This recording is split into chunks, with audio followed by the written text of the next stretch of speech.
We have quorum to transact business. Our clerk.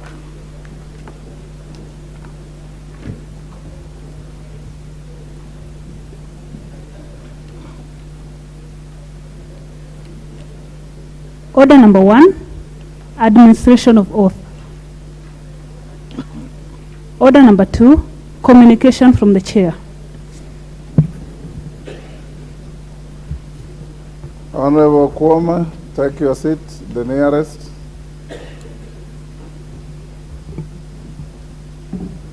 Thank you. Honorable members of short communication. Honorable members, I wish to welcome you back to the House from the long recess. I note that the recess turned out to be a working break for most committees, given the intense time that had to be invested in the consideration of budget estimates for the financial year 2023-24, public participation for the Finance Bill 2023 and other bills, the vetting of nominees proposed for appointment to various state offices and other priority matters that were referred to committees before and during the ended recess. Honorable members, nonetheless, it's my sincere hope that you manage to spend some valuable time with your families and constituents and are now rejuvenated to embark on transacting business during this part of the session. Honorable members, as I welcome you back, allow me to emphasize the need for the House to settle down as soon as now, given the volume of business with statutory timelines either currently before the House or expected to be brought before the House. Honorable members, some of the key business that will remain top priority in this month of June 2023 include the consideration of special motions for approval of proposed appointments of various persons to Judicial Service Commission, the Central Bank of Kenya, the National Intelligence Service, and other bodies. All budget-related business is also priority, including the consideration of budget estimates for financial year 2023-24 and the attendant committee of supply for the same. Consideration of the subsequent appropriation bill 2023, the finance bill 2023, the count allocation of revenue bill 2023, and the current government's additional allocation of revenue bill 2023, among other priority business. Members, take seats. The nearest seats. Take the nearest seat, Yusuf.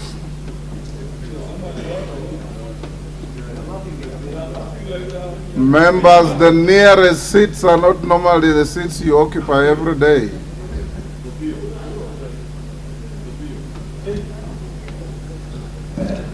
Honorable members, the 2010 constitutional dispensation shifted the budget-making responsibility from the executive to the National Assembly. Nevertheless, the tradition where the cabinet secretary responsible for finance to publicly pronounce the budget highlights and revenue-raising measures to the nation from the National Assembly chamber remains an essential ceremonial event in the budget cycle of the East African Community Partner States. In this regard, it is hereby notified that in keeping with the requirements of the Public Finance Management Act 2012 and the Standing Order 244C, the Cabinet Secretary for the National Treasury will make the annual pronouncement of the budget highlights and revenue-raising measures for the national government for the year 2023-2024 on Thursday, 15th June 2023 in the National Assembly Chamber. Further, honorable members, the other key event during this part of the session is the National Prayer Breakfast. As you may already be aware, the date for the 20th National Prayer Breakfast was postponed to tomorrow, Wednesday, 7th June 2023. The event will take place at the usual venue, the Safari Park Hotel, starting at exactly 7:30 a.m. All guests are asked to be seated by 7 a.m. Honorable members, on the eve of the National Prayer Breakfast, as is in the tradition, the national conversation on topical issues affecting the country has been organized. The conversation commenced this afternoon and is currently underway at the Safari Park Hotel, Nairobi, and honorable members are also invited to attend if possible. It is for this reason, honorable members, that the House Business Committee has approved the moving of the motion under order number 8 in today's order paper, asking the House to suspend the morning sitting on Wednesday, June 7th, 2023. This is to avail members the opportunity to attend this important annual prayer event. Honorable members, time and consideration of the scheduled business before the House calls for the dedication of both the leadership and the entire membership of this House. Therefore, as we embark on the performance of such important trusts bestowed on us by the people of Kenya, I urge the House to rise to the occasion just as we have ably risen before and deliver on the legislative agenda for this part of the second session. Indeed, honorable members, you will note that further to the directive of the House Business Committee, the Clerk of the National Assembly has restored the text of the motto of our Parliament in its place at the entrance of the chamber of the House. And the motto, as you can read, is for the welfare of the society and the just government of the people. When I first came here, it read for the welfare of society and for the just government of men. So the women, you have won the battle. Now it is the people and not men. Finally, honorable members, let me wish all of you success individually as members and collectively as a House throughout this part of the second session. I thank you. Next order. Order number 3, messages.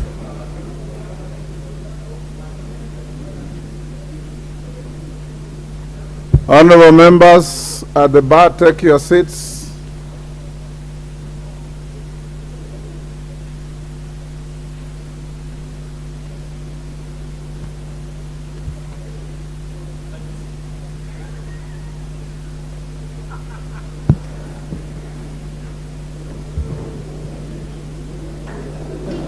Order, honorable members. Honorable members, I have a few messages to deliver to the House. Take your seat. Honorable members, this first is a message from the President. Nomination of persons for appointment as Governor of the Central Bank of Kenya and Director General of the National Intelligence Service. Honorable members, Standing Order 42.2 relating to messages from the President provides that if a message is received from the President at a time when the House is not in session, the Speaker shall forthwith cause the message to be transmitted to every member and shall report the message to the House on the day the House next sits. Further, honorable members, you recall that on Wednesday, 15th February 2023, the House resolved that should the Speaker receive any message from the President, National Executive of the Senate during recess, the Speaker shall forthwith refer the message to the relevant committee without recalling the House. The House also resolved that whenever the Speaker invokes this resolution, the Speaker shall report to the House upon resumption. In this regard, honorable members, I wish to report to the House that during the May 2023 recess, I received 2 messages from His Excellency the President regarding nomination of persons for appointment to various state offices. In the first message, His Excellency the President conveyed his nomination of Dr. Kamau Thuge, CBS, for appointment as Governor of the Central Bank of Kenya, following the recommendation of the Public Service Commission. In doing so, His Excellency the President invoked the provisions of Article 231(1) of the Constitution, as read together with Section 13(1) of the Central Bank of Kenya Act Cap 491 and Section 3 and 5 of the Public Appointments Parliamentary Approval Act 2011. For clarity, Article 231(1) of the Constitution establishes the Central Bank of Kenya, while Section 13(1) of the CBK Act provides that there shall be a governor who shall be appointed by the President through a transparent and competitive process with the approval of the National Assembly. In this regard, honorable members, and in keeping with the House resolution, I refer the message together with the CV and the relevant documentation of the nominee to the Departmental Committee on Finance and National Planning to undertake the approval hearing. I also directed the clerk to transmit the message to all members of the National Assembly via my notification number 002 of 16th May 2023. Honorable members, it's expected that the committee has already commenced approval hearings and should table its report on or before tomorrow, Wednesday, 7th June 2023, to enable the House to conclude the matter within the statutory timelines. Honorable members, the second message from the President relates to the nomination of Mr. Nuruddin Haji CBS for appointment as Director General of the National Intelligence Service. The message conveys that pursuant to the provisions of Article 242 of the Constitution, as read together with Section 7(1) of the National Intelligence Service Act 2012 and Sections 3 and 5 of the Public Appointments Parliamentary Approval Act 2011, the President nominated Mr. Nuruddin Haji CBS for appointment as the Director General of the National Intelligence Service. Honorable members, Article 242 of the Constitution establishes the National Intelligence Service, while Section 7(1) of the National Intelligence Service Act 2012 provides that there shall be a Director General of the Service who shall, with the approval of the National Assembly, be appointed by the President. Honorable members, Section 7(3) of the National Intelligence Service Act 2012 states that the National Assembly shall, within 14 days after it first meets, after receiving the names of the nominee, consider the suitability of the nominee and either approve or reject the nominee for appointment. Similarly, honorable members, in keeping with the House resolution, I also refer the message together with the CV and the relevant documentation of the nominee to the Departmental Committee on Defense, Intelligence and Foreign Relations for the committee to undertake the approval hearing. I also directed the clerk to transmit the message to all members of the National Assembly via my notification number 003 of 19th May 2023. The Departmental Committee on Defense, Intelligence and Foreign Relations is expected to expedite the approval process and table its report on or before Tuesday, 13th June 2023, to allow the House to consider the nominee with the prescribed statutory timelines. Honorable members, the House is accordingly guided. I thank you. Members at the bar, take your seats. I have other communications. On? Yes. I have. Yes, Honorable Mbui. Thank you, Mr. Speaker. Speaker, I rise on Standing Order 42(4) on messages from the President, and Part 4 talks about messages from the CS. And Mr. Speaker, it's about a message that you read to the House here last year before we went on the last recess from the CS for Treasury, where he had indicated that he would be releasing funds for the National Government Constituency Development Fund to a tune of to a tune of about 2 billion per week. And later on, Mr. Speaker, he defaulted. Later, when we were doing an induction of our new members, he also again sent you with a written communication which you delivered in Mombasa. And again, he had also promised to be releasing 2 billion per week. Mr. Speaker, the financial year is coming to an end very soon, and members have not received this money in their constituencies for development. And so, Mr. Speaker, I wanted to ask that you help us to protect the dignity of the House, because the letters came through you read them to us, they are unanswered, and they have not been fulfilled. And once beaten, twice shy, Mr. Speaker. And you being third in command in the country, Mr. Speaker, you need to save this house so that we don't become the laughing stock of the nation. Thank you, Mr. Speaker. We need your guidance, please. Honorable Mboy, let me finish with the messages, then we can come back to what you are saying. Honorable members, the second message is a message from His Excellency the President, and it's on nomination of persons for appointment to the Salaries and Remuneration Commission, SRC, and the Commission on Revenue Allocation. Honorable members, pursuant to the provision of Standing Order 42, I wish to convey the following two messages from His Excellency the President regarding nomination of persons for appointment as a member of the Salaries and Remuneration Commission, SRC, and chairperson of the Commission on Revenue Allocation, respectively. In the first message, honorable members, His Excellency the President conveys that in exercise of powers conferred on him by Article 232(b)(1) of the Constitution, as read together with Article 252(c) of the Constitution and the Salaries and Remuneration Commission Act 2011, the President nominates Dr. Phyllis Wambui Wagasha as a member of the Salaries and Remuneration Commission.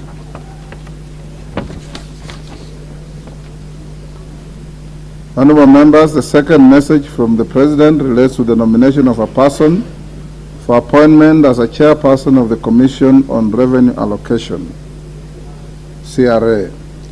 The message conveys that pursuant to Article 215(2)(a) of the Constitution and Section 3 and 5 of the Public Appointments Parliamentary Approvals Act number 33 of 2011, the President nominates CPA Mary A.C. Wanyonyi as chairperson of the Commission on Revenue Allocation. Honorable members, His Excellency the President now seeks the approval of the nominees by this House. Honorable members, Standing Order 45 provides that upon receipt of notification of a nomination for appointment, such a nomination shall stand committed to the relevant departmental committee for consideration. In this regard, pursuant to the provision of Standing Order 45 and paragraph 3 of the Standing Order 42, messages from the President, I hereby refer the messages from His Excellency the President together with the CV, the report of the selection panel, and other testimonials of the nominees. With regard to the nominee for appointment as a member of the Salaries and Remuneration Commission, to the Departmental Committee on Labor, and with regard to the nominee for appointment as chairperson of the Commission on Revenue Allocation, to the Departmental Committee on Finance and National Planning. Honorable members, whereas the enabling statutes provide for 14 days within which the House is expected to consider such nominees, Section 8 of the Public Appointments Parliamentary Approval Act 2011 requires the National Assembly to undertake the exercise within 28 days. In this regard, honorable members, the committees are expected to immediately commence the approval process and notify the nominees and the general public of the time and place for holding the approval hearings, and thereafter, upon conclusion of the hearings, table their report by 27th June 2023 to enable the House to consider the business within the prescribed statutory timelines. The House is accordingly guided. I thank you. Members at the bar, take your seats. Take the nearest seat. I have another communication. The nearest seat. Obviously, the word nearest is strange to Honorable Kaluma.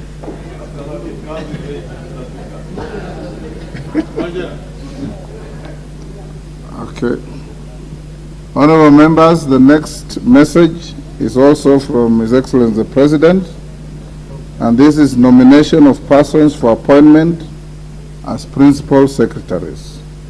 Honorable members, pursuant to the provisions of Standing Order 42, I wish to convey a message from His Excellency the President regarding nomination of persons for appointment as principal secretaries. In the message, His Excellency the President conveys that in exercise of powers conferred on him by Article 132(2)d of the Constitution as read together with Sections 3 and 5 of the Public Appointments Parliamentary Approval Act 2011, he nominates the following persons for appointment as Principal Secretaries. 1.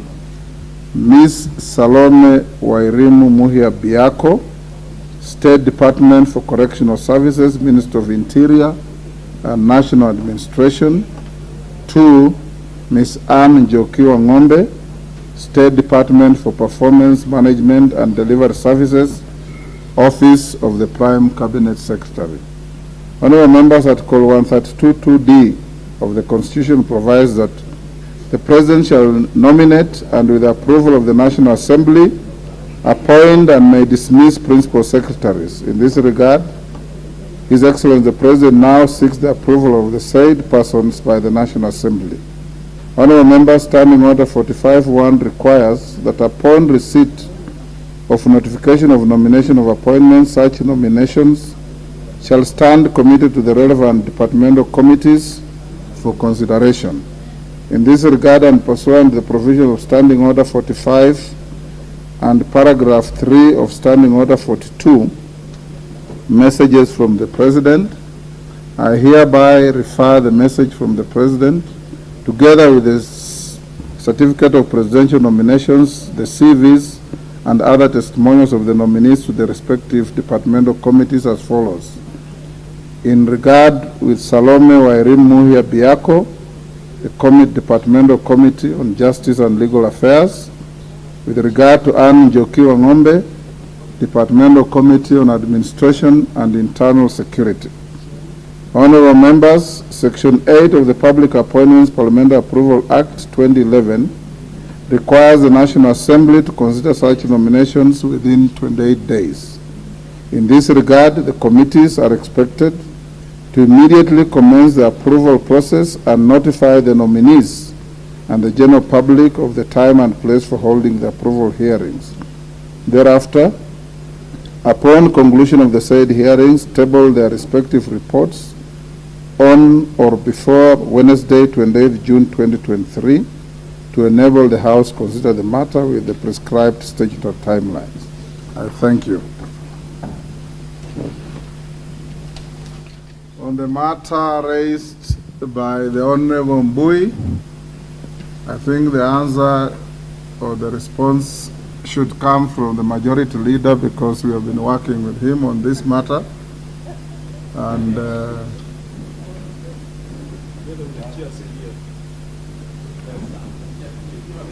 the Majority Leader will wield more authority on this than the Chair CDF.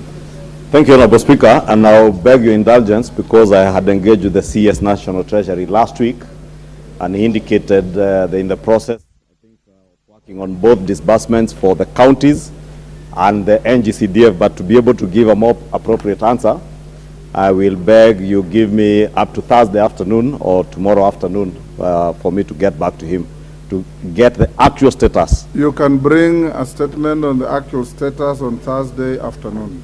Thank you, Honorable Speaker. Next order.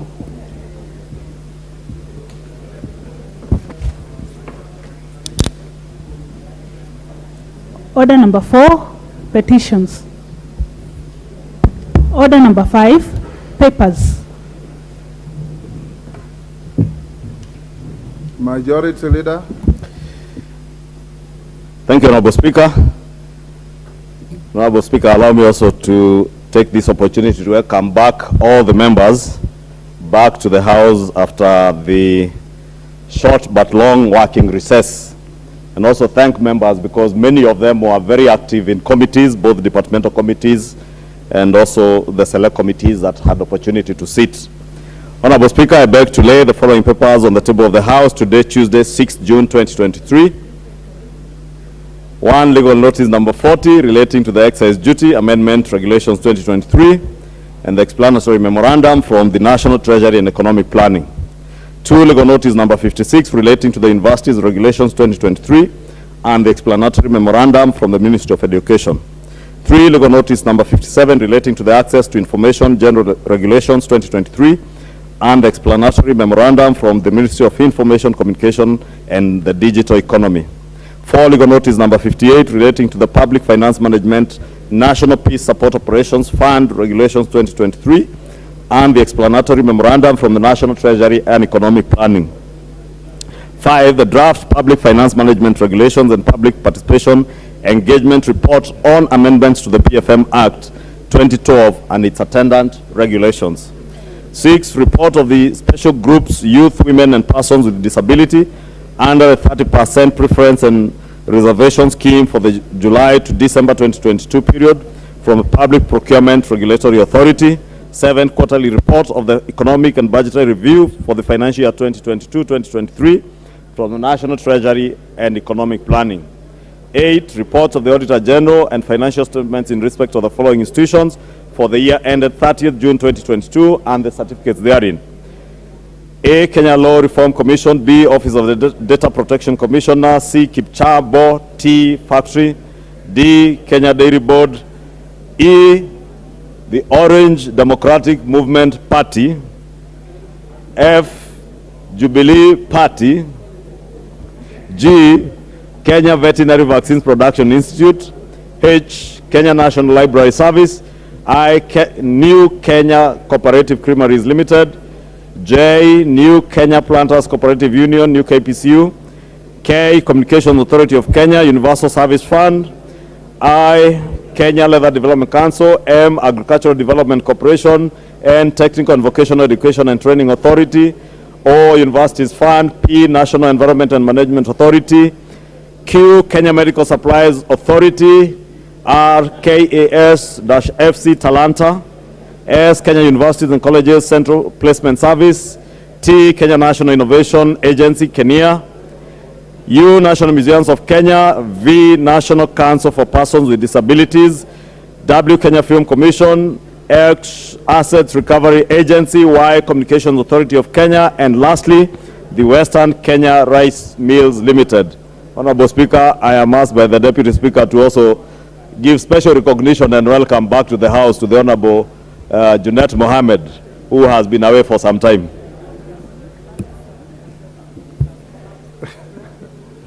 Honorable Junet, you seem to have been missed by your colleagues. The next is, honorable members, there are some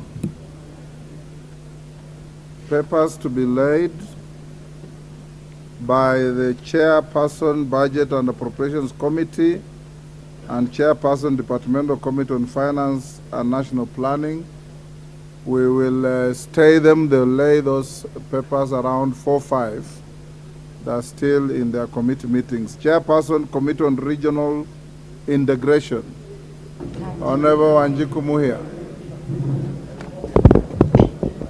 Thank you, Honorable Speaker. I beg to lay the following paper on the table of the House today, Tuesday, June 6th, 2023. This is the report of the Select Committee on Regional Integration on its visit to semi-autonomous institutions of the East African Community in Arusha, Tanzania from 2nd to 8th of April, 2023. Thank you, Wanjiku Muhia. Next, the Chairperson, Departmental Committee on Defense, Intelligence and Foreign Relations, Nelson Koech.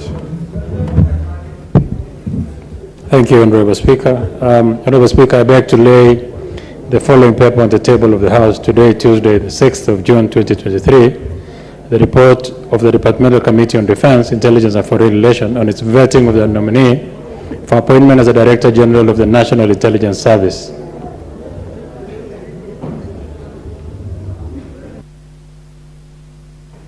Next order. Order number 6, notices of motion. Honorable members, the first is Chairperson, Committee on Budget and Appropriations. It will apply in the same manner as the laying of the paper. When he lays the paper, he'll also give his notice. Next, Chairperson, Committee on Regional Integration, Wanjiku Muhia. Thank you, Honorable Speaker. I wish to give a notice of motion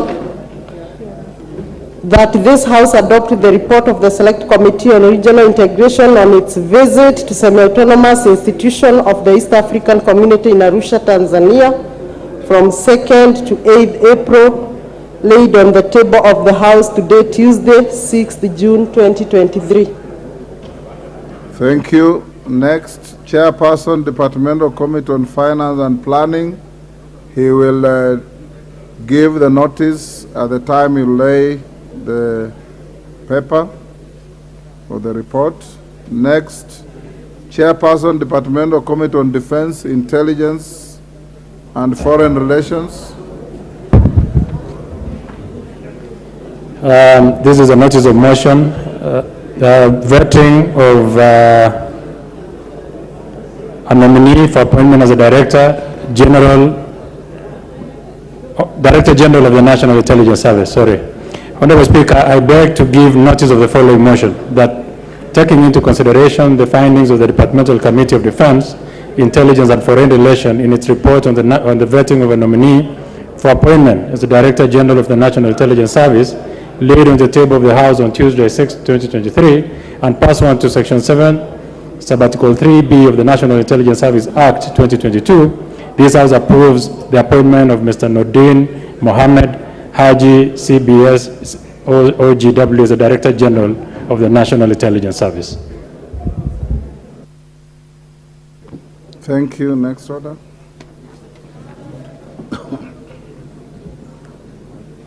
Order number 7, questions and statements. Honorable members, you'll be notified that pursuant to the order I gave before we went on recess, tomorrow afternoon, the Minister for Education will be back in the chamber. I've seen a lot of questions, close to 9 that have been filed. And tomorrow I want to encourage the House that we will be allowing the questioner an additional question as a supplementary and 2 other joyriders. Only so that we can be able to cover the 9 questions that have been listed. And the clerk tells me there are many more flowing in. We will have the questioner, a supplementary from the questioner, and 2 joyriders, no more. Next order. We have a joyrider.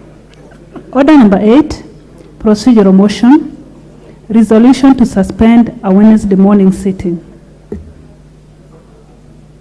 Majority Leader.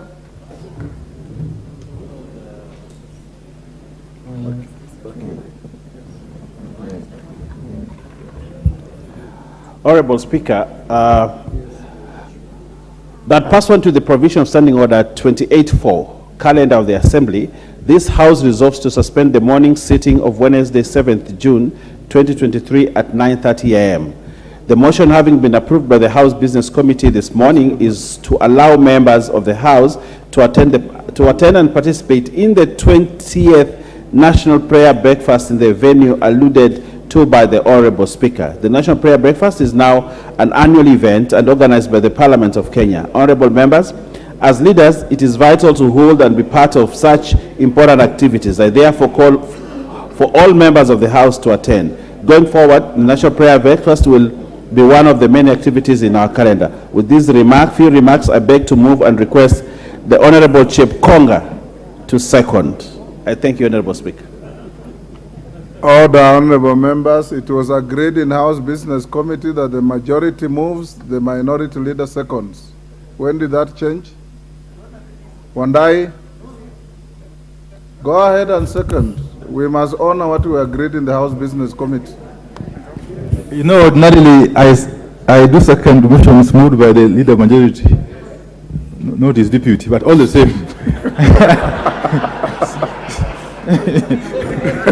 All the same, I will proceed to second the motion. Yes. But with these remarks, Honorable Speaker. Yes. Honorable Speaker, I think it has now become a tradition every year for the National Assembly, indeed the Parliament of Kenya, to host the National Prayer Breakfast. So tomorrow's National Prayer Breakfast is just one of those breakfasts that you've held over the years. It's now become a tradition. Mr. Speaker, it's an occasion when the nation needs to reflect, really, on where it's standing, the gains has made, and perhaps what lies ahead. So it's an occasion which should be, in my view, made to remain solemn as an event for thorough reflection. Mr. Speaker, let me confess that in the past, I personally haven't had the occasion to attend the National Prayer Breakfast.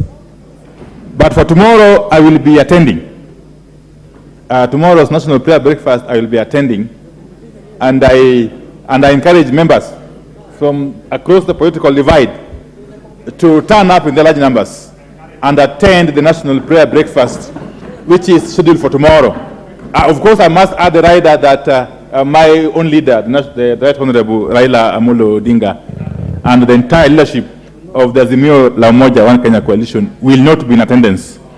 So they will be engaged in other national business or duties elsewhere. That notwithstanding, the entire AZIMIO leadership in the House, indeed, plus its membership, will be in attendance. And we hope that this particular National Prayer Breakfast will be of a different kind. Because in the past, we haven't lived to the spirit of the National Prayer Breakfast.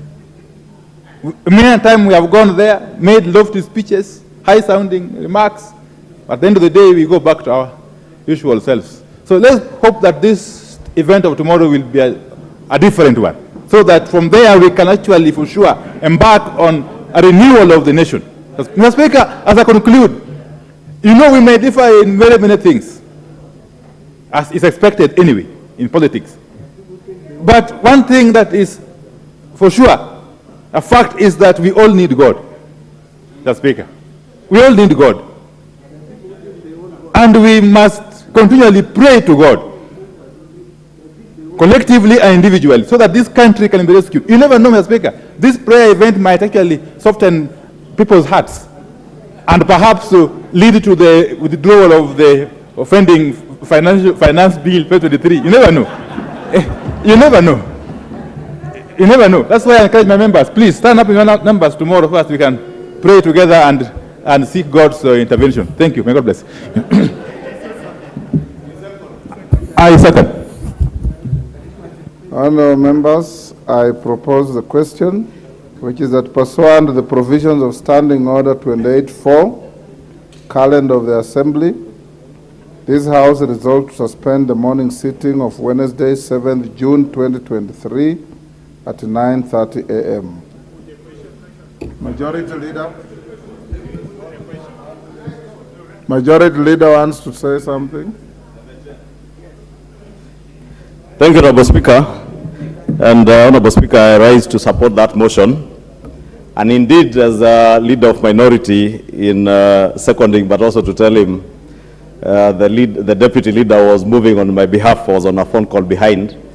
But Honorable Speaker, as a leader of minority, says that this prayer breakfast gives us an opportunity to come together as one people.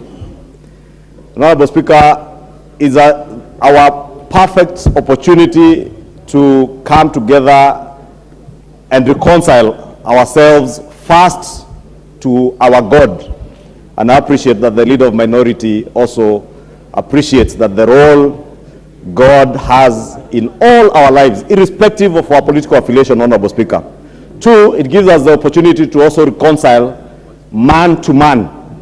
And therefore, I also look forward, Honorable Speaker, after the lofty speeches that would be at the prayer breakfast and the prayers, Honorable Speaker, because we cannot underestimate the value and the role that prayers play in our lives. Honorable Speaker, if you want to ask how powerful prayer is, ask those of us in Kenya Kwanza, we will tell you how powerful prayer is.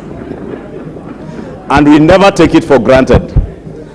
And just as the leader of minority has announced the presence of the entire leadership of the AZIMIO leadership in Parliament and the absence of the AZIMIO leadership outside of Parliament, let me also announce the presence in that prayer breakfast meeting of the entire leadership of the Kenya Kwanza coalition in Parliament, and also our party leaders led by none other than His Excellency the President, because he knows that it has taken prayers for him to be president today.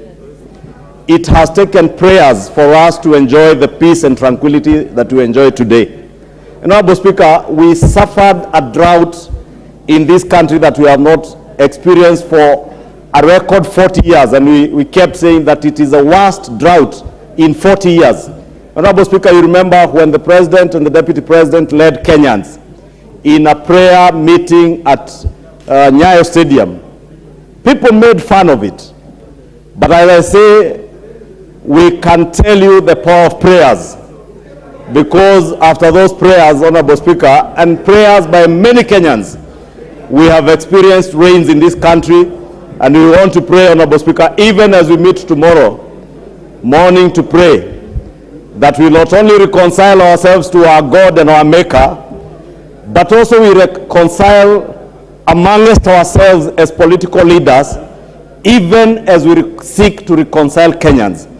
And how I pray that these prayers will also soften our hearts, that those who continue to incite Kenyans, those who continue to misinform and disinform Kenyans, even on the questions of the finance bill, will now reconcile themselves with their conscience and come and debate the issues touching on finance bill on the floor of this House, because this is where to engage on matters that touch on the lives and matters that are of concern to the people who have sent us here to represent them. And Honorable Speaker, with those few remarks, I take opportunity to invite all of you, including my good friend, the Honorable Kalonzo Musyoka, my good friend, the Honorable Raila Odinga, our former Prime Minister, to the prayer breakfast. And should they not be there, we shall pray for them.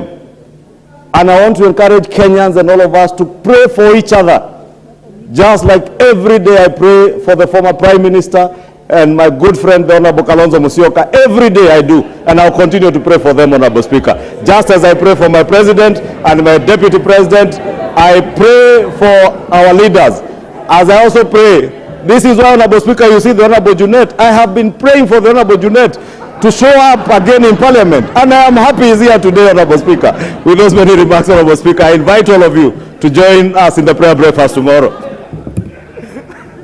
Honorable members, I honestly don't want to escalate debate. Junet, because of your prolonged absence in the House, I'll give you 2 minutes.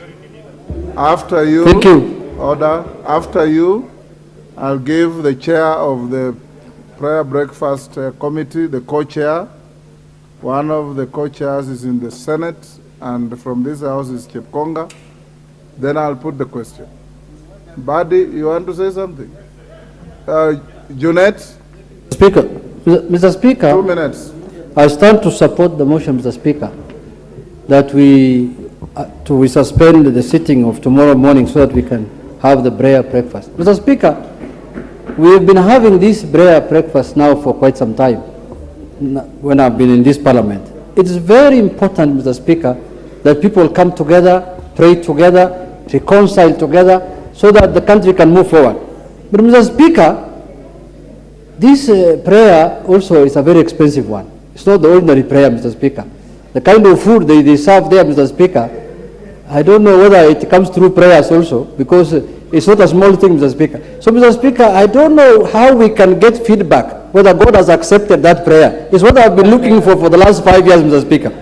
But having said, Mr. Speaker, I have heard the majority leader, he said he has prayed for me so that I can come back. Mr. Speaker, one prayer that I know has not been accepted is that one. Because he just called me, he never prayed. He told me, but there's some business in the House, business, come back to the House, we discuss. That's not a prayer, Mr. Speaker. And I know even from his physical appearance, Mr. Speaker, he cannot qualify to pray for anyone. You know the way he appears, Mr. Speaker. Mr. Speaker, last thing I want to say, that let us not also overuse prayers. Sometimes you might burden God with small things because he has given you brain to do it. But if you continue praying on everything, Mr. Speaker, and you are a doctor, you can treat someone like Dr. Pokosi, Mr. Speaker, but you are telling me go and pray so that you get healed.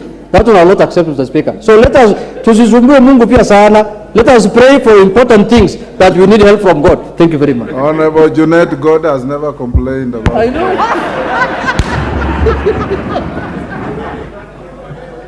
Badi, 2 minutes, then Chepkonga will close. Thank you, Mr. Speaker. Thank you, Mr. Speaker. Mr. Speaker, I also want to support this motion, although I want to announce early that I will not attend for my good reasons. I have very good reasons for not attending. I've shared with Honorable Chepkonga.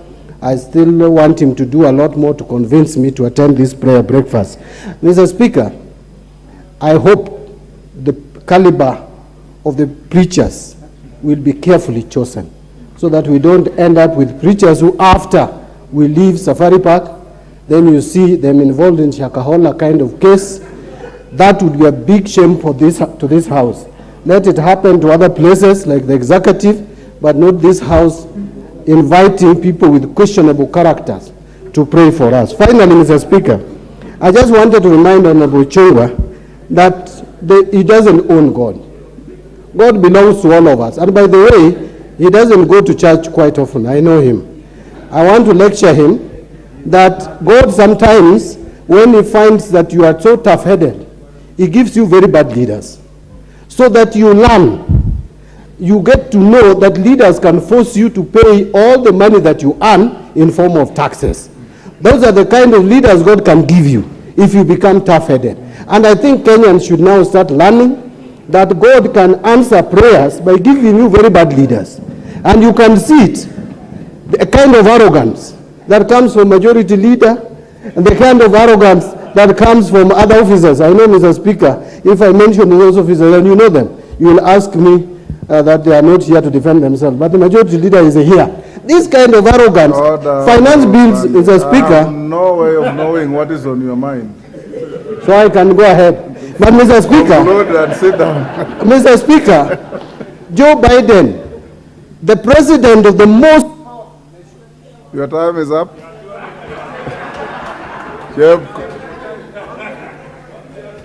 Chepkonga, before you conclude, let me give Faith Gitau 1 minute, Faith.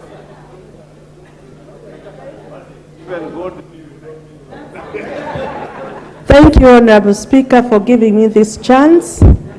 Indeed, we have come this far, not because of what we have done, but because of what God has done for us.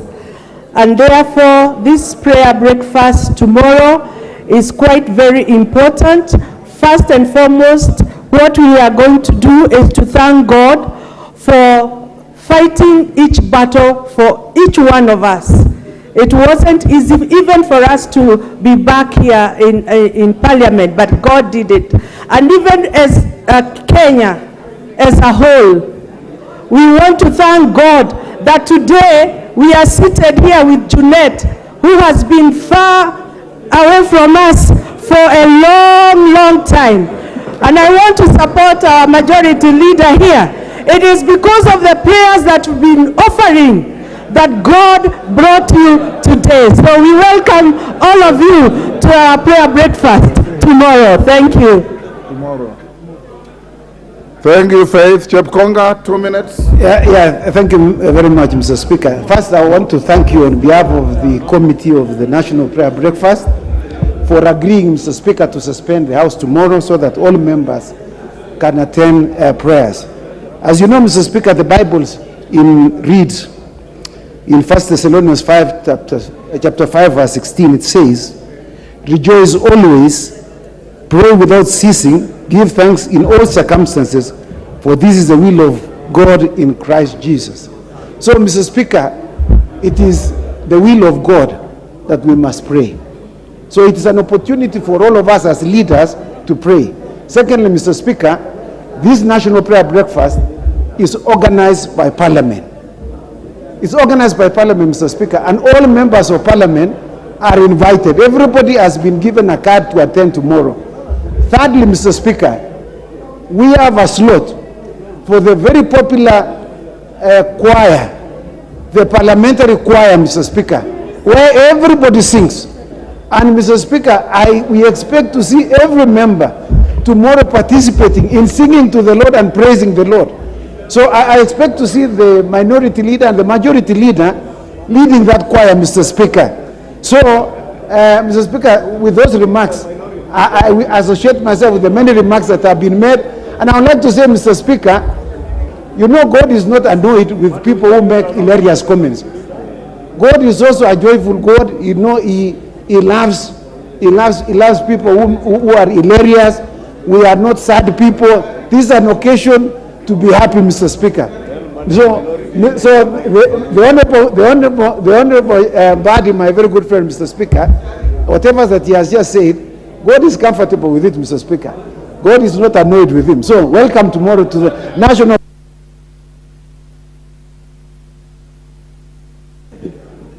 The Bible says you'll go to heaven with the trumpets and singing. Honorable members, I now put the question that pursuant to the provision of Standing Order 28-4, calendar of the Assembly, this House resolved to suspend the morning sitting of Wednesday, 7th June 2023 at 9:30 a.m. As members of that opinion say aye. Will those of the contrary opinion say nay?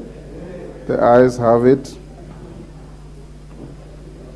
Honorable members, before we go to the next order, allow me to acknowledge the presence of the following schools in the public gallery: Ithanga Secondary School from Gatanga, Muranga; Kaiteneni Secondary School, Masinga, Machakos; Good Testimony Junior School, Embakasi East, Nairobi; Kerugoya Boys, Kirinyaga. And other members in the Speaker's Gallery, we have Kagumo Girls from Kirinyaga Central, Kirinyaga. And we have Migwani Boys, Mwingi West, Kitui. Honorable CNN tells me that that's his old school, and he has asked me to give him a minute to welcome the school. 1 minute. And on behalf of all your colleagues, you can welcome your school and the rest of the schools. So, thank you, Mr. Speaker, for giving me this opportunity. Let me take this time to welcome my former secondary school students in this parliament, and I'm proud to have interacted with them. I wish them safe journey back home and let them work hard. Thank you very much, Mr. Speaker. And others who are here, you can see we are expecting you to be in this chamber in the future. Go and work very hard so that you can come back like us. Thank you, Mr. Speaker. On behalf of the House and on my own behalf, I welcome all the schools to the House of Parliament and urge you to feel at home and learn from what you see here. Next order.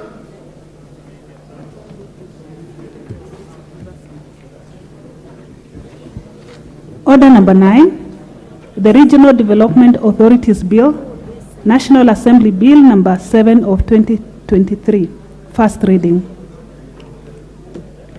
A bill for an act of Parliament to consolidate the laws relating to regional development, to provide for establishment, powers and functions of regional development bodies, and for connected purposes. Order number 10, the Conflict of Interest Bill, National Assembly Bill number 12 of 2023, first reading. A bill for an act of Parliament to provide for the management and regulation of conflict of interest and for connected purposes. Order number 11, the Public Finance Management Amendment Bill, National Assembly Bill number 16 of 2023, first reading. A bill for an act of parliament to amend the Public Finance Management Act and for connected purposes. Order number 12, the Food and Feed Safety Control Coordination Bill, National Assembly Bill number 21 of 2023, first reading. A bill for an act of parliament to provide for the coordination of the public institutions in the control of food and feed safety, to establish the office of the Food Safety Controller, to provide for the role of county governments in food and feed safety and for connected purposes. Order number 13, the Privatization Bill, National Assembly Bill number 22 of 2023, first reading. A bill for an act of parliament to provide for regulatory framework for the privatization of public entities, to establish the Privatization Authority and for connected purposes.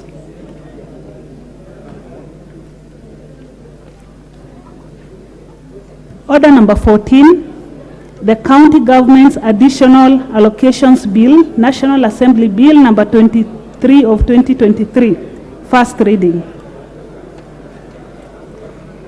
A bill for an act of parliament to provide for the additional allocations to county governments for the 2023-2024 financial year, the responsibilities of national government and county governments pursuant to such allocation and for connected purposes. Order number 15, motion.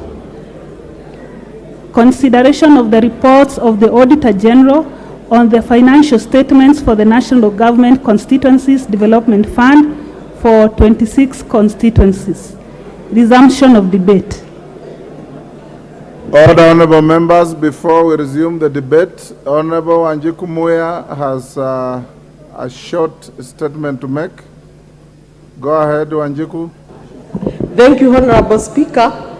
Honorable members, as you are aware that Kenya is a member of East Africa. Order, honorable members who are caucusing, the Kamkunji on my right. And honorable members, this is very important. Yes. The Committee of Experts on the Constitutional Amendment for Political Confederation is ongoing here in Kenya and East Africa, and Parliament is expected to give your views. As such, the Office of the Clerk has mandated the Committee of Regional Integration to write a memoranda and give the views to this constitutional amendment. In that case, honorable members, we are inviting your views either through our committee or through the clerk's office so that we can enrich this constitutional amendment. For clarification, the East African is built on 4 pillars: custom union, common market, monetary union, and eventually political federation.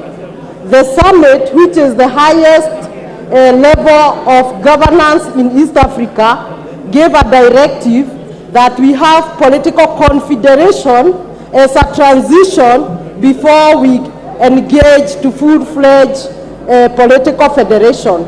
And in that case, the confederation requires a constitution to guide the community, and so it is so critical to have your views.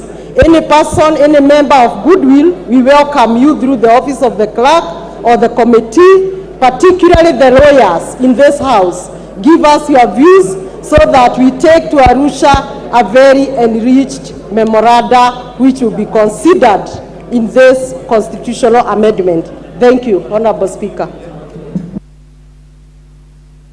Honorable Wanjiku Muya, my record shows that on this motion on consideration of reports of the Auditor General on the financial statements of NGCDF, The Honorable Jen Kihara was on the floor and had a balance of 6 minutes. Is Jen Kihara in the house? If Jen Kihara isn't, the next will be Phyllis Bartow. I see you are top on the list. Or you are among those who just keyed in case you get a chance on any issue. Mr. Speaker, You are not ready for this no, I had been given an opportunity to present my views. already. Yeah. You are top on the, then disengage from the equipment. John Kawanjiku.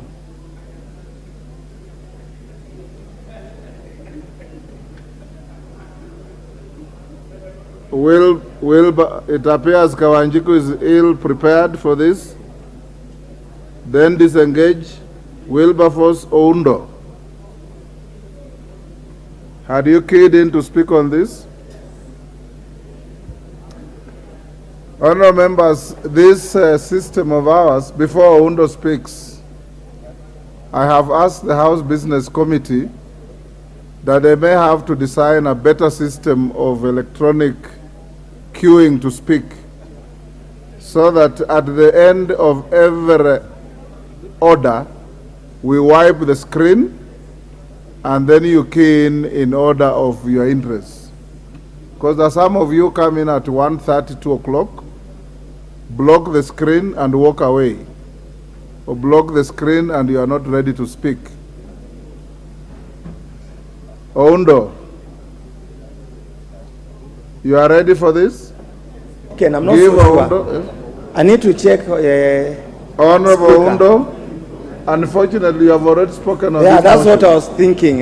My memory doesn't serve me wrong. Yes. Yes. Samuel Atandi. Have you keyed in to speak on this? No. Honorable Speaker, I don't want to talk on this one. Peter Kihungi. Yeah. No. Donya Doris. No. Clear yourselves from the screen. Gertrude Mbeyu. Don't see her. Kibet Komingoi. Geoffrey Ruku.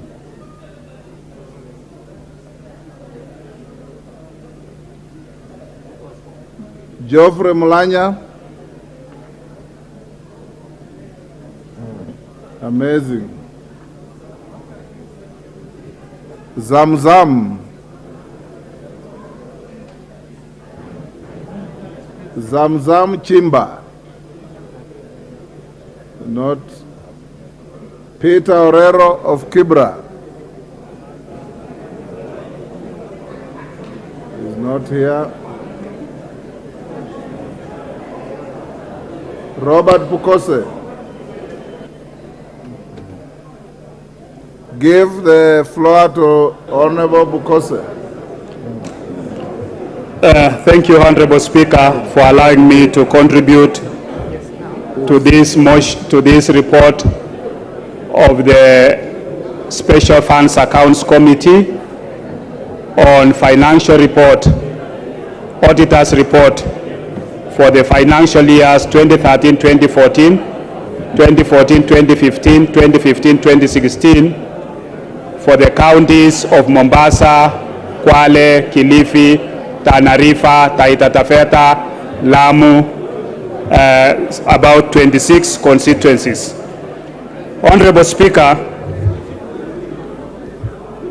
on the report of these constituencies, which have been funded by NGCDF, there were many issues that I think it's very important, especially for the honorable members to understand.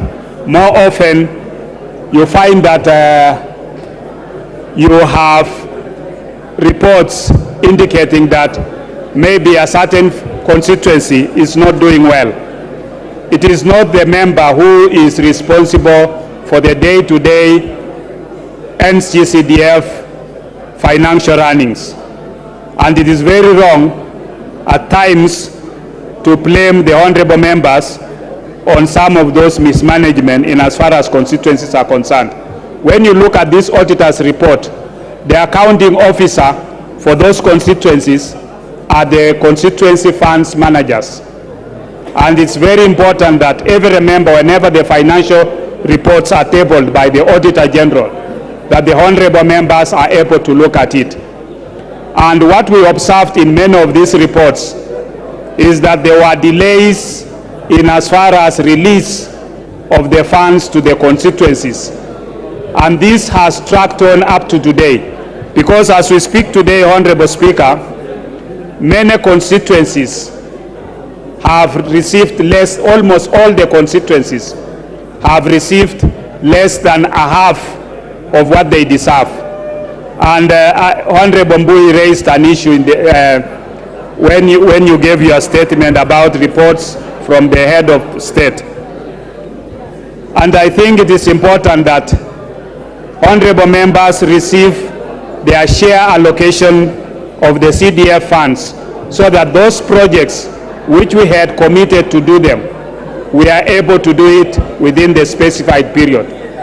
When you look at some of the reports in the CDF in those various constituencies, we looked at the report in Kanse.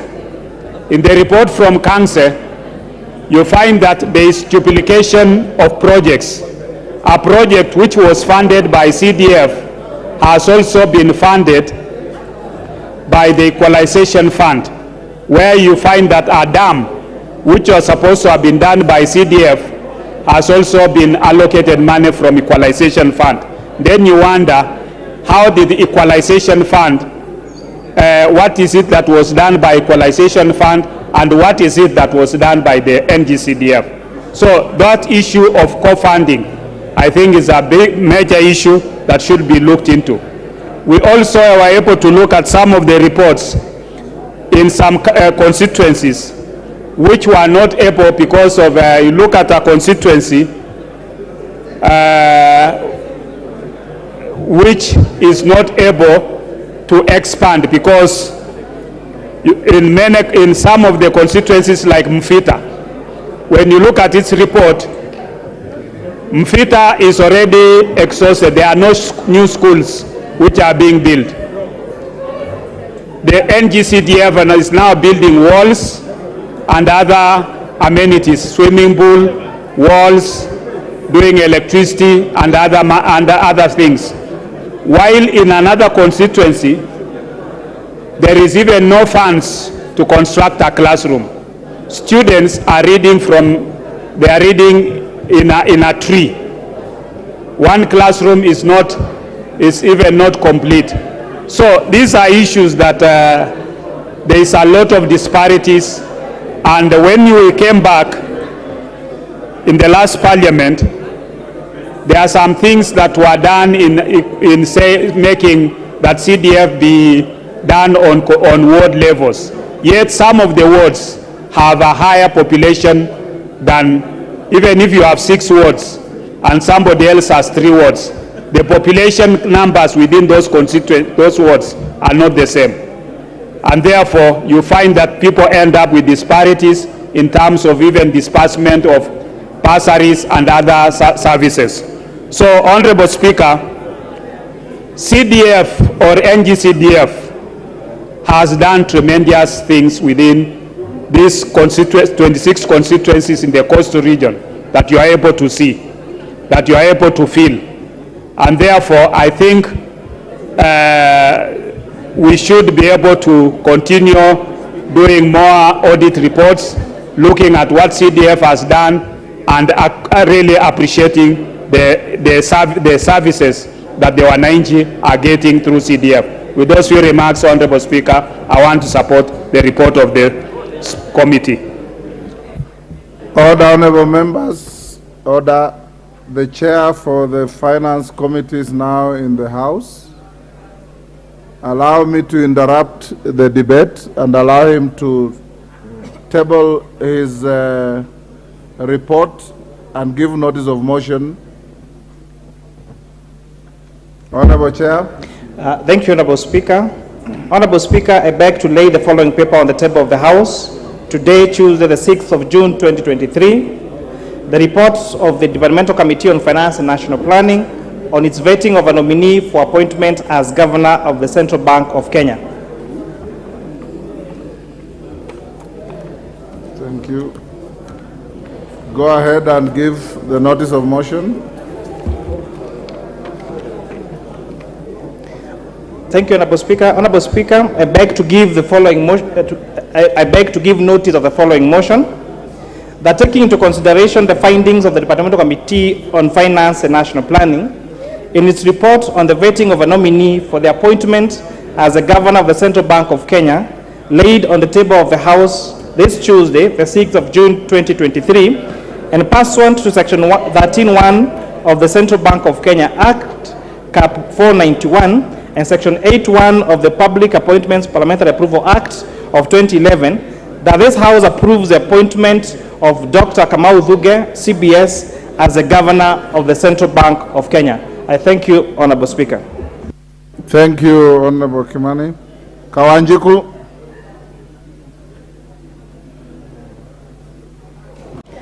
Thank you, Honorable Speaker. I take this opportunity first to appreciate you for giving me this opportunity so that I can be able to contribute towards this motion of great importance to our constituents and to our people within the constituency. Mr. Speaker, it is true that the Auditor General have done his part, but we need to appreciate the work that is being done by the Auditor General to make sure that there is transparency and accountability in terms of these funds, so that every time that even if the work of the Member of Parliament is not to oversee the whole kitty of the CDF, but he has a very important role of making sure that he patronage the whole issue of the CDF, Mr. Speaker. And we have seen quite a number of development in terms of infrastructure and work being done by this fund, Mr. Speaker. We have seen also serious development in terms of school infrastructure, making sure that we have modern schools and modern classrooms, whereby we are able to accommodate quite a number of students who are schooling within our constituency, increasing the number of uptake from public primary school to public secondary school, and making sure that there is 100% transition from our primary school to our secondary school, Mr. Speaker. This work cannot be done without the CDF fund. Among the many funds that we have within our republic, one of the funds that has been well utilized, Mr. Speaker, is the NGCDF fund that is oversighted by the Member of Parliament from this country, Mr. Speaker. Also, we have seen serious development, Mr. Speaker, in terms of innovations, in terms of making sure that we have given our students enough infrastructure to make sure they are comfortable even when they are schooling and even when they are doing their studies within our public primary school, Mr. Speaker. The issue of the CDF also deals with in terms of security, making sure that, Mr. Speaker, we have enough police posts, we have enough police stations, we are looking into issues to do with those developments so that also we can be able to house our police officers and our policemen and our policewomen within our constituency so that we can enhance the security system within the constituency, Mr. Speaker. The bursary also has been a very, very big issue within our republic and within our constituency. And I dare say, Mr. Speaker, I think we also need to look at, in terms of fairness, how we distribute these bursaries, Mr. Speaker, in our constituency. Sometimes we realize that we have so many members. For example, in my constituency, Keba constituency, I have 120,000 voters, Mr. Speaker. And you realize the amount of money that we get for bursaries is not enough to make sure that there is equal distribution of this bursary. Sometimes we tend to let some students go without the bursaries, Mr. Speaker. And therefore, we will recommend, and with time, we are going to bring to the floor of this House an amendment to this NGCDF Act so that we can be able to separate between the bursary and the infrastructure development of the CDF, Mr. Speaker, whereby we will make sure that any student within the Republic of Kenya can get an equal share of the bursary, whether you are in Kemba or whether you are in Wasingishu, whether you are in Wajir, the amount of bursary that each and every student gets allocated to him from the Constitutional Development Fund, we make sure that all over the Republic is the equal amount of money that all the students are able to receive within the Republic, Mr. Speaker. And I therefore say that we'll bring this amendment and make sure that we support the bursary, make sure that we support the NGCDF so that we can separate the bursary and the infrastructure. And we make sure that even the board itself has been able to audit and to make sure that all the students within the Republic of Kenya are able to get same allocation of bursary wherever they are, so that we can make sure that there is fairness and there is equity in terms of how this NCDF is distributed. Some of us in our population, Mr. Speaker, we have a constituency like Ruto. We have a constituency whereby you have more than 2,200 voters, Mr. Speaker. But the same amount of money you receive for the CDF from a constituency that has 25,000 voters is the same amount the person who has 120 or 250,000 voters is receiving, Mr. Speaker. And therefore it becomes very difficult in terms of how do you distribute these resources to all those members of your society. We had an incident whereby when people were coming to pick for bursaries form, we even lost a parent, Mr. Speaker, because it was on first come, first serve, Mr. Speaker. Therefore, we will support the transparency and the accountability and whatever the Auditor General is doing, but we also make sure that there is equal distribution in terms of the resources, in terms of how much money we receive as a member, as a NGCDF, wherever we are, whatever the constituency, so that we can make sure that, Mr. Speaker, there is that equity and fairness in terms of the distribution. Therefore, the work the NGCDF is doing is amazing. You go to our constituencies, you'll see the boards all over that there is presence of the CDF or the money of the CDF wherever we are within our constituency. And therefore, Mr. Speaker, I like to support. Thank you. Kawanjiku,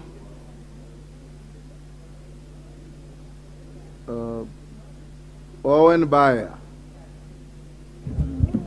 Thank you, Honorable Speaker, for giving me the opportunity to contribute to this motion that discusses the reports of the Auditor General on the financial statements for the National Government Constituencies Development Fund for 26 constituencies that are basically at the coast region for the period 2013 to 2016.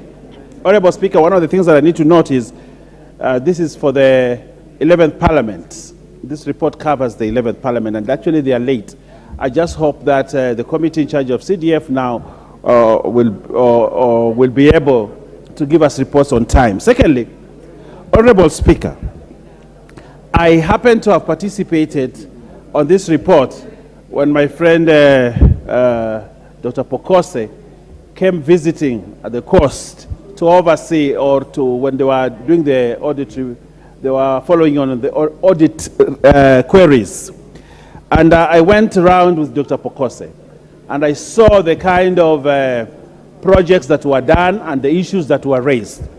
Honorable Speaker, it is important to note that CDF has significantly contributed to the development of this country, and more so at the coast where this report which this report talks about. Honorable Speaker, constituencies that for many years had not been developed have seen development because CDF is there.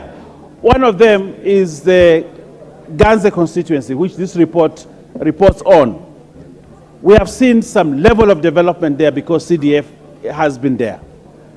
The many constituencies in the coast and the coast region generally, if you look at government investment in these constituencies, you'll actually see that it is investment through CDF. And we want to commend the government, and we want to commend the NGCDF board for the good work. Mr. Speaker, it is also worth noting, although many court cases have been, people have gone to court to challenge CDF, but there's one thing that we can never escape from, that CDF has helped communities in terms of bursaries, Mr. Speaker, in terms of development of schools, in terms of development of police stations, in terms of development of environment and youth.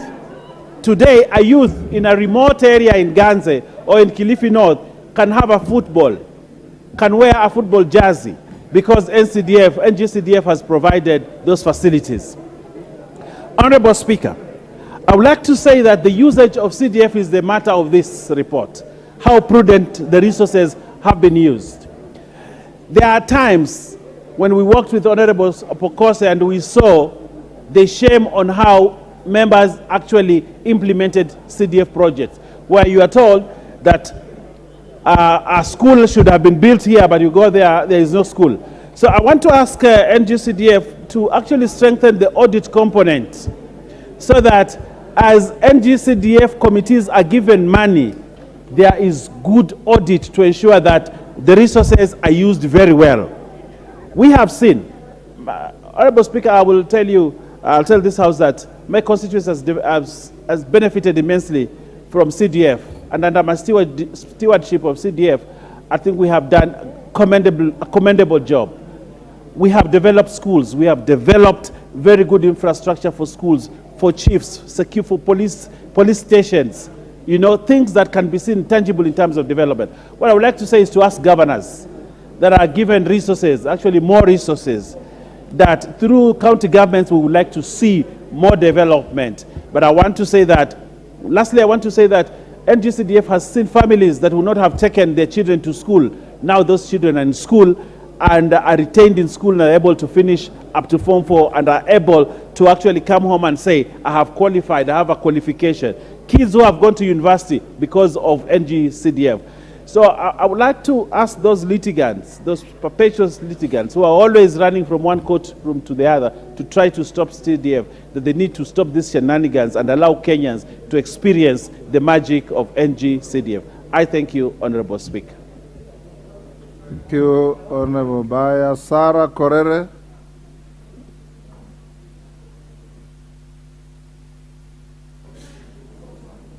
Thank you, Speaker. Speaker, I also want to add my voice to this audited reports of the CDF. And I want to take a particular concern, Mr. Speaker, on how these reports sometimes are released to the public, even without this House having a look at it.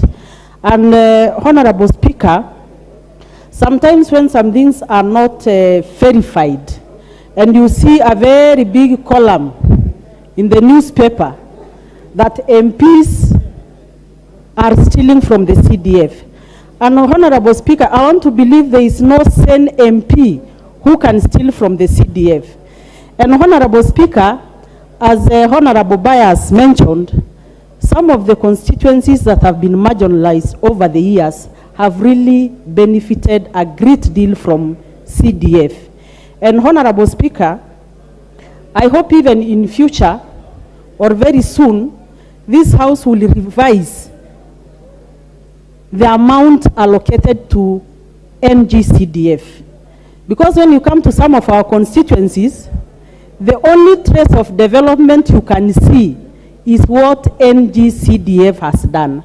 And NGCDF is a very classical example of what devolution can do, of what devolved funds can do. So, Honorable Speaker, we really wish to reiterate that even as members are grappling this year without the release of NGCDF, I think we should even add more monies to this NGCDF.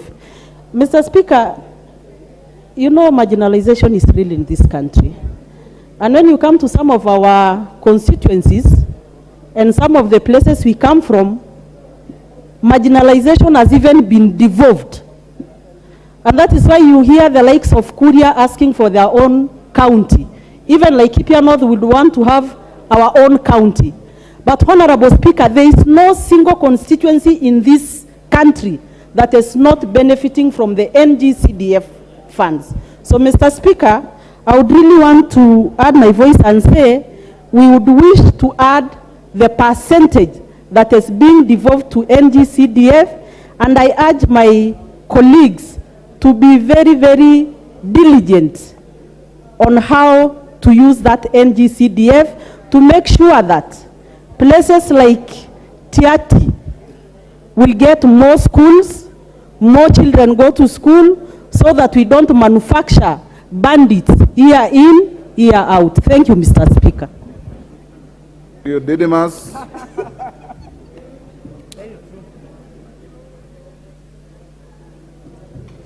Thank you, Mr. Speaker, for giving me this opportunity.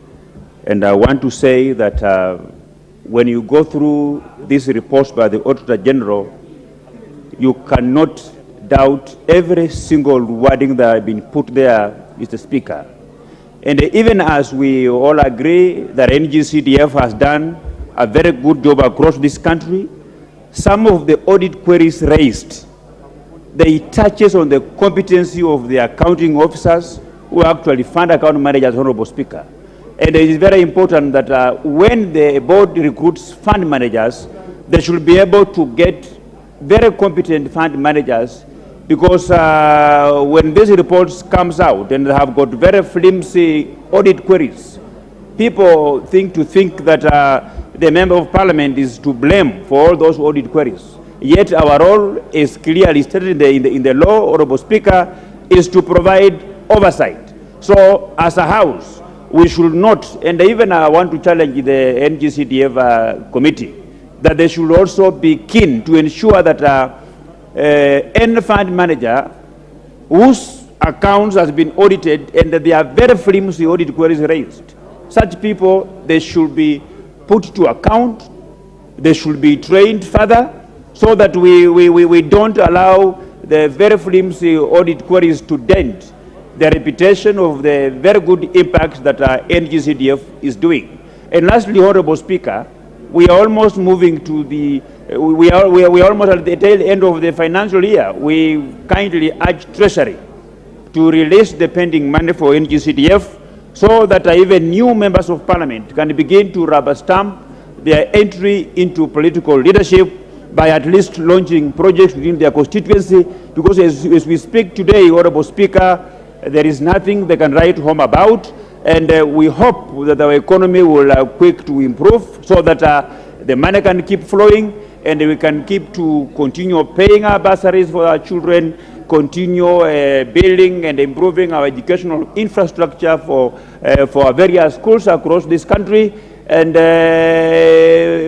as I finish, Honorable Speaker, I wish that even county governments, they should borrow or live on how NGCDF is managed, so that we also don't want to hear of situations where we have pending bills, projects that were abandoned by some previous people, projects that are initiated and they have no impact to the people. With these very few remarks, Honorable Speaker, I wish to support this motion.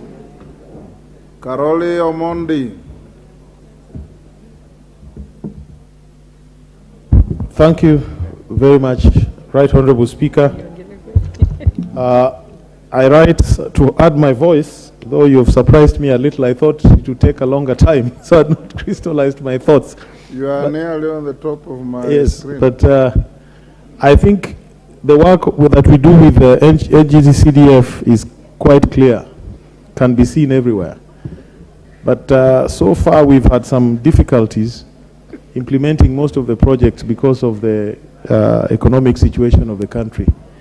I would just like to add my voice and urge that whatever can be done as soon as possible so that we get all the funding and initiate or commence all the projects we had for this financial year, the better for everybody. I hope it will be done soon so that it doesn't become an obstacle to the business that lies ahead of us, that we all understand how important it is. In fact, I hope it is being prioritized wherever the decision makers are, so that the funds would be released as soon as possible to the various constituencies. Thank you very much, Honorable Speaker. Agnes Pareyo. Thank you, Mr. Speaker, for giving me this opportunity to contribute to the report, to the auditor's report on NGCDF. And NGCDF is a fund that is really helping in our constituencies. Most of the work that is done in our constituencies are by using these funds from NGCDF. If it were not for these funds, some of our children could be studying under a tree. But because of the NGCDF, they are now able to have classrooms, and our people have are benefiting from bursaries, and that's why I stand to support and say that NGCDF is a fund that is being seen in all our constituencies. And through you, Mr. Speaker, I would like to ask the Treasury to release these funds because we have not been able to make use of these funds. And in the report, I think some of the comments that are in the report are not from the members of parliament.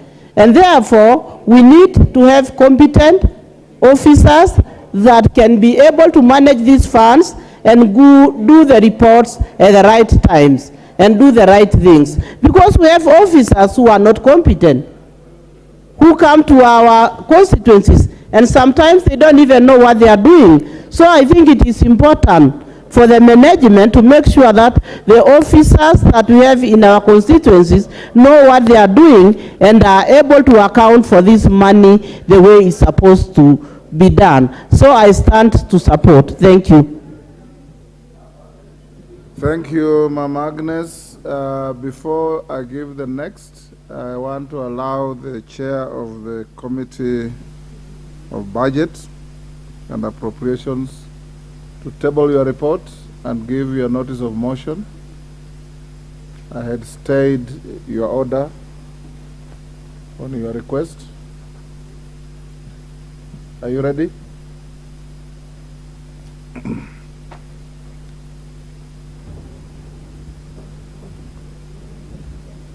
There you are. Thank you very much.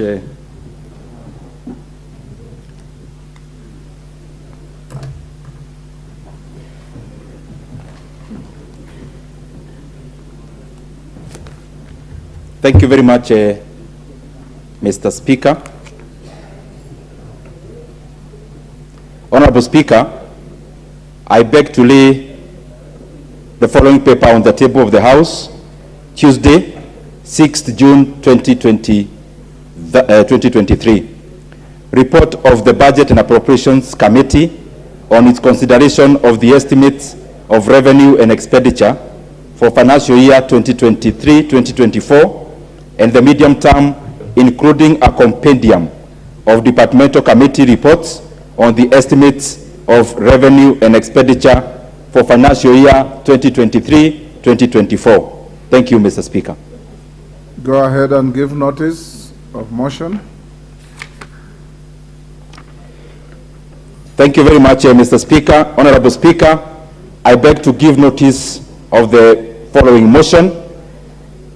That this House adopts the report of the Budget and Appropriations Committee on budget estimates for the national government, the judiciary, and Parliament for the financial year 2023-2024, laid on the table of the House on Tuesday, 6th June 2023, and pursuant to the provisions of Article 221 of the Constitution, Section 39 of Public Finance Management Act 2012 and Standing Order 239. A, approves the issuance of some Kenya shillings 2,308,410,974,957 shillings from the Consolidated Fund to meet the expenditure during the year ending 30th June 2024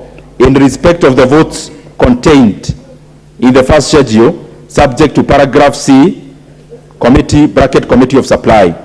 B, make the non-financial resolutions as contained in the report. C, makes financial resolution as contained in the second schedule. And D, orders that the Speaker do now leave the chair to facilitate the consideration of the said budget estimates with respect to each vote and program in the Committee of Supply as contemplated under Standing Order 240, consideration of the estimates in the Committee of Supply. Thank you very much, Mr. Speaker. Thank you. You can proceed and lay your documents. Now I'll give the floor to Lillian Sioi. Thank you, Mr. Speaker, for giving me this chance. I would also wish to put my input. I would like to say that we need to check on the procurement process, because this is one part that has really affected the NGCDF programs, because it takes time at times to identify the merchant or the contractor, and by the time the work is being awarded to this person, probably takes too long until the project overstays. And as my fellow MP said earlier, you realize that when the project takes too long, at times it might be taken over by another program. So this is one thing that we need to check on. And secondly, I also want to say that this fund has been of great help to the community. But there is one aspect that we've not been taking into consideration, because mostly we go by the number of the electorates in that region. But actually we also need to check on the level of poverty, because when it comes to infrastructure, there are areas that are more developed than others, which makes other MPs look like they're not working, because you realize that most of your parents in those schools are very poor, and the school is depending fully on NGCDF. But other schools, the parents, during their AGM, they sit down and at times they collect good amount of money and also contribute towards putting up some infrastructure, Mr. Speaker. So I would wish to say that when we are allocating, especially when it comes to bursary money, we need to allocate based on the level of poverty of an area, because these are the students that are really needy, and they need more of bursary than just some allocation for the bursary. Because at times we give them money for the bursary. For example, you might give each student 5,000 and the school fees is around 40,000. Towards end of the term, that child has been returned home because the parent is not able to raise the balance. And to me, it's like we are not even helping those ones who are purely poor and cannot afford this amount of money. So we need to do some amendments and ensure that those schools that are highly poor are given more money than other schools that are better placed. Thank you so much, Mr. Speaker. Thank you, Sioi. Catherine Omanyo. Thank you, Mr. Speaker. I really looked into the report as well, and any areas that have audit queries, I think it's just a shame, because if there is anything that has left an impact in our regions in Kenya, it is through the NGCDF. Most of the members of parliament have improved socio-economical ways of our people through this fund, and all the people who were maybe hopeless in their lives, through this fund, they can now actually count a blessing, because they could see that they can chase their dreams through bursaries. And most of the buildings that look better or in a standard way have been built by this fund. And that is why I was looking at the report, and I'm like, if everybody here, like if we really want Kenya to be equal through this fund, this is one that can make regionally Kenyans to be equal. If you go to Coast or come to Western, you'll find that if it is schools, all the children across the country are being treated the same through the resources that this fund has been enabling the teachers to get, and equipment or buildings that come up. It makes a poor child or a rich child not to be detected easily because of such. So also poverty has been reduced, because there are MPs who have built schools in a modern way in a very remote area that you wouldn't even expect a story building in such an area where even Google Map cannot direct you to. So I think we should up our game as the legislatures by making sure that we implement or use this fund appropriately. Thank you, Mr. Speaker. Honorable members, allow me to recognize the following schools in the public gallery: Kirenga Girls from Lari, Kiambu; Holy Trinity Girls, Kapenguria, West Pokot; Karangare High School, Mbere North, Embu. In the Speaker's Gallery, St. Anne's Kiboko Girls, Kibwesi West, Makwiny; Kerugoya Boys High School, Kirinyaga Central, Kirinyaga. On your behalf and on my own behalf, yes, on your behalf and on my own behalf, I want to welcome the students and their teachers to the House of Parliament. Yes, Ruku. If you want to comment on the students, 1 minute. Students. Yes, 1 minute. Thank you, Mr. Speaker. Debate. I thank you for this opportunity to welcome the students of Karangare Secondary Schools and all the students who are in gallery from different schools for them coming to visit this very distinguished National Assembly. We want to encourage them to work hard so that they can be the leaders of tomorrow of this country, and they have a huge responsibility, and to assure them that the government of the day is very much committed in investing in education so that they can have a bright future. Thank you, Mr. Speaker. Thank you. Innocent Mugabe. Thank you very much, Mr. Speaker, for this opportunity. I would want also to contribute to the report that has been tabled on the audit of CDF funds.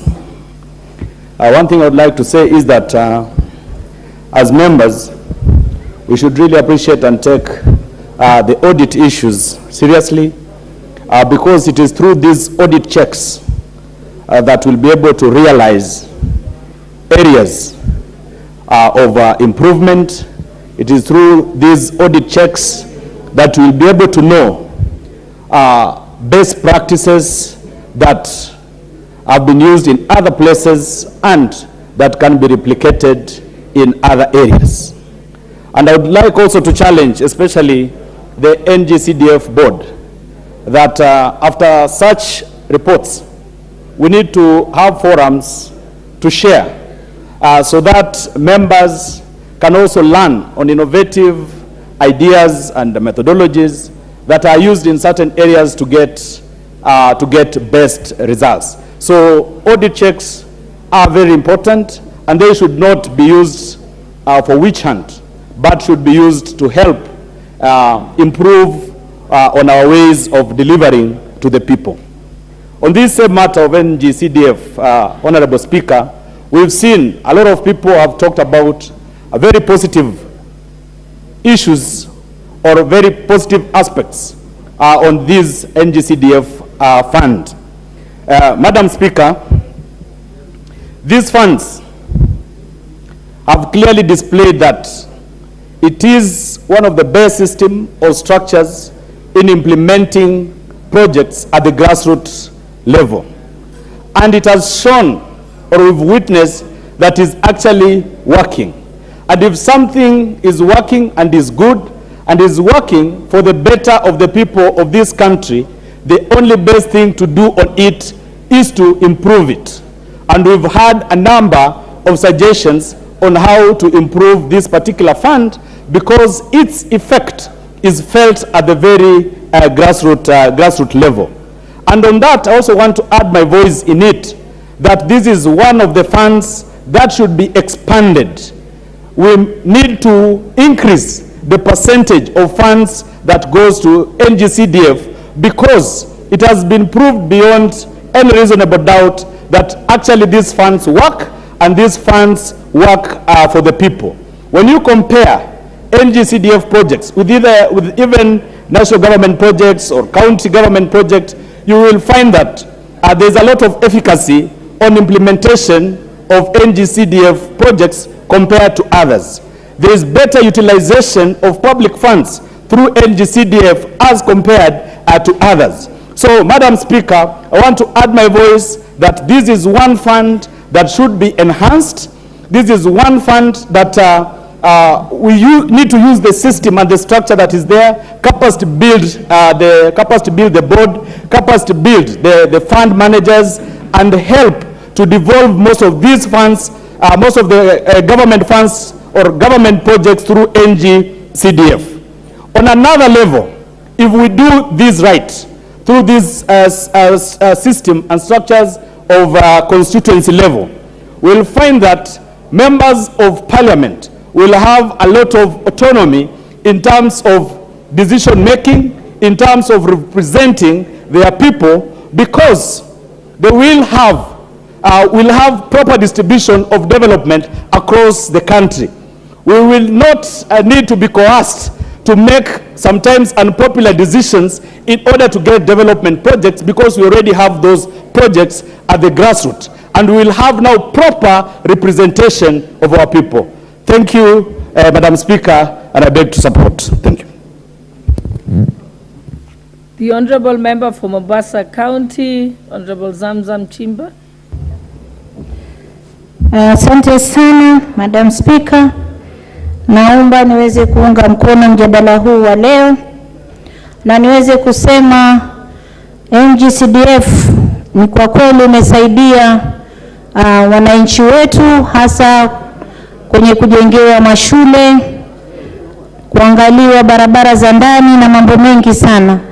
Na mimi ningependa kusema hivi, pengine leo tuzungumzie NGCDF peke yake, lakini Madam Speaker, wewe ukiwa pale kwenye kiti uko kwenye ngafu, na pia tuweze kusukuma na mambo yetu pia ya ngafu.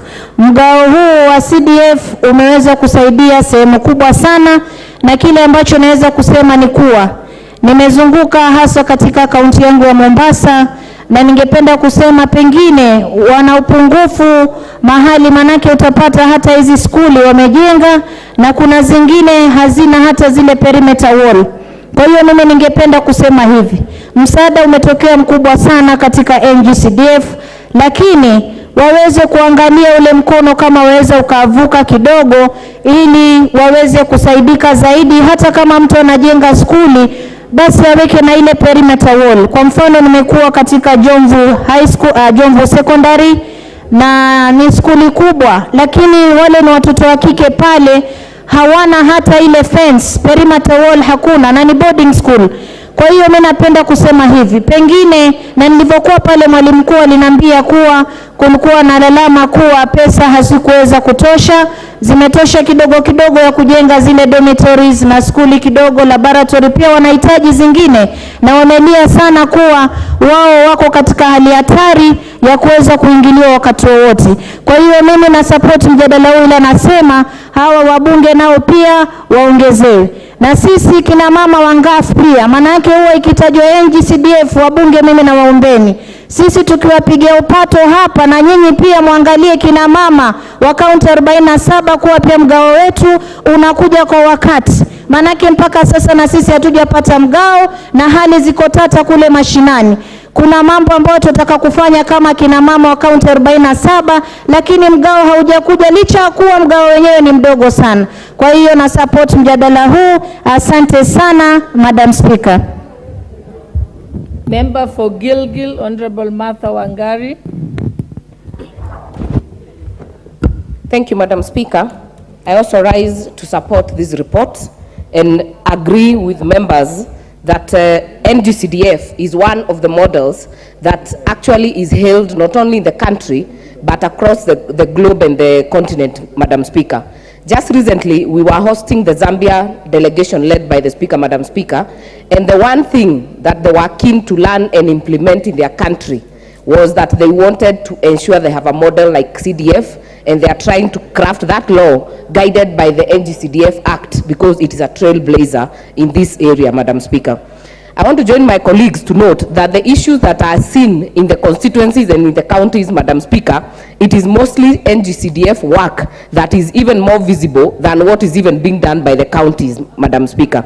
If you compare the over 380 billion that goes to the counties, the output it gets, and the just below 50 billion that goes to the 290 constituencies, and the work it has done, Madam Speaker, you will see that this fund is actually what is needed in the grassroots and in our constituencies, Madam Speaker.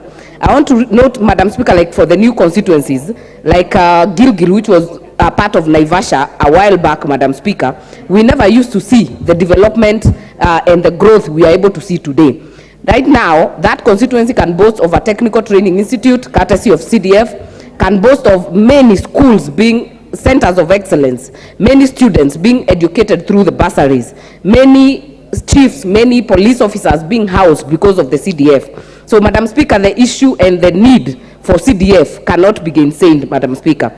But I also want to note that we also have to be very keen from the recruitment of all the accounting officers. We also have to be keen in the recruitment of the audit officers, Madam Speaker, so that it does not become witch hunt.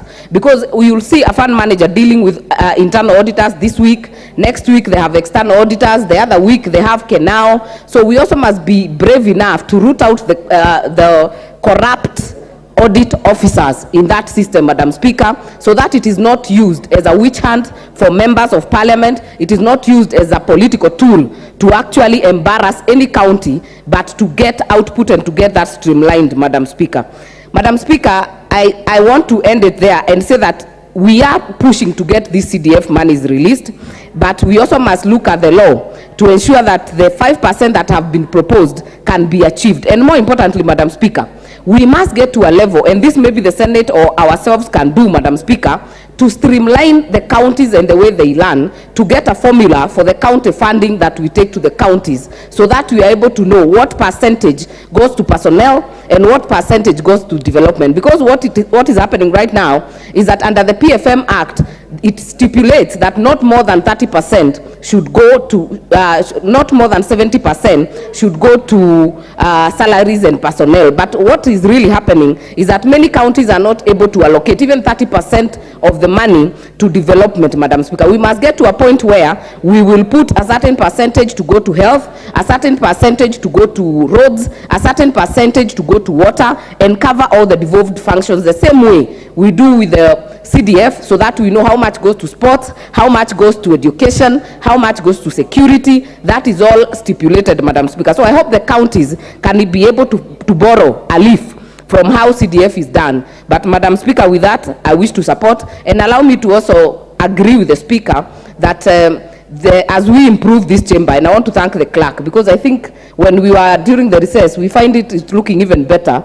And there is some very nice wordings at the door. It's very good work. And I hope we can be able to improve the signing in and the card system, as the Speaker says, so that we are able to follow and we avoid the issue of members putting a card, leaving and not talking to an issue, so that we are able to separate the two, as the Speaker has guided. So I thank you, and I thank you for the opportunity, Madam Speaker. Thank you. The Honorable Ken Chonga, member for Kilifi South.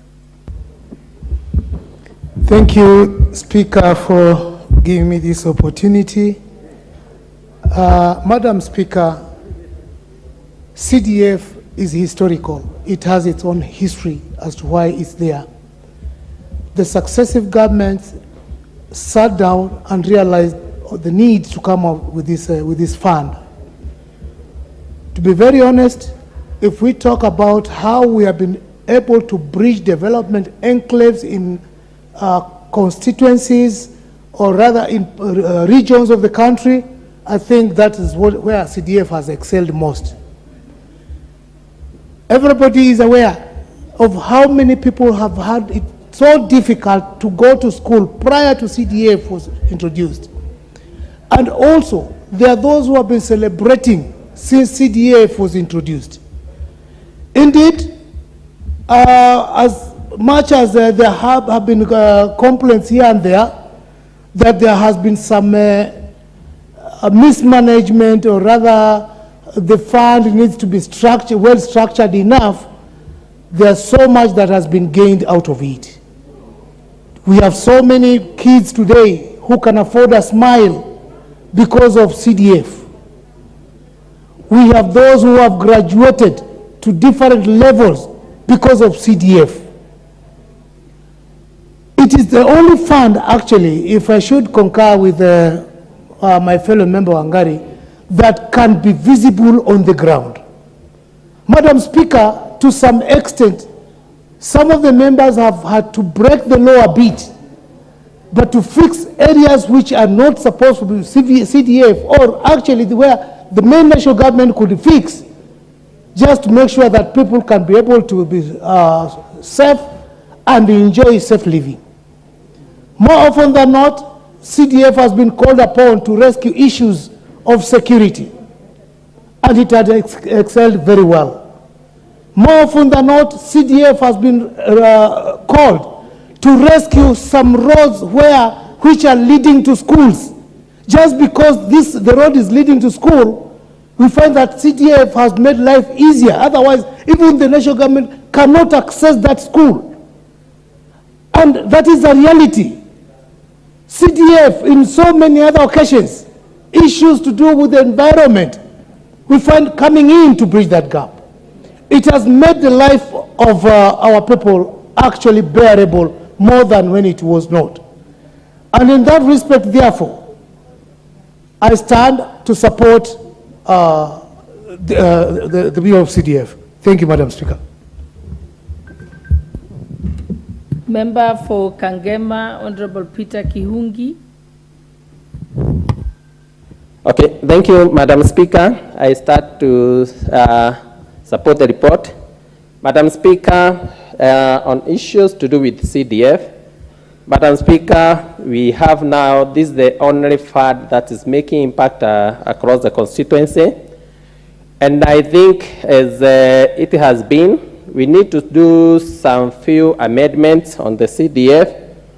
Mostly, Madam Speaker, whenever it comes to the issue of allocation of fund, mostly on bursaries.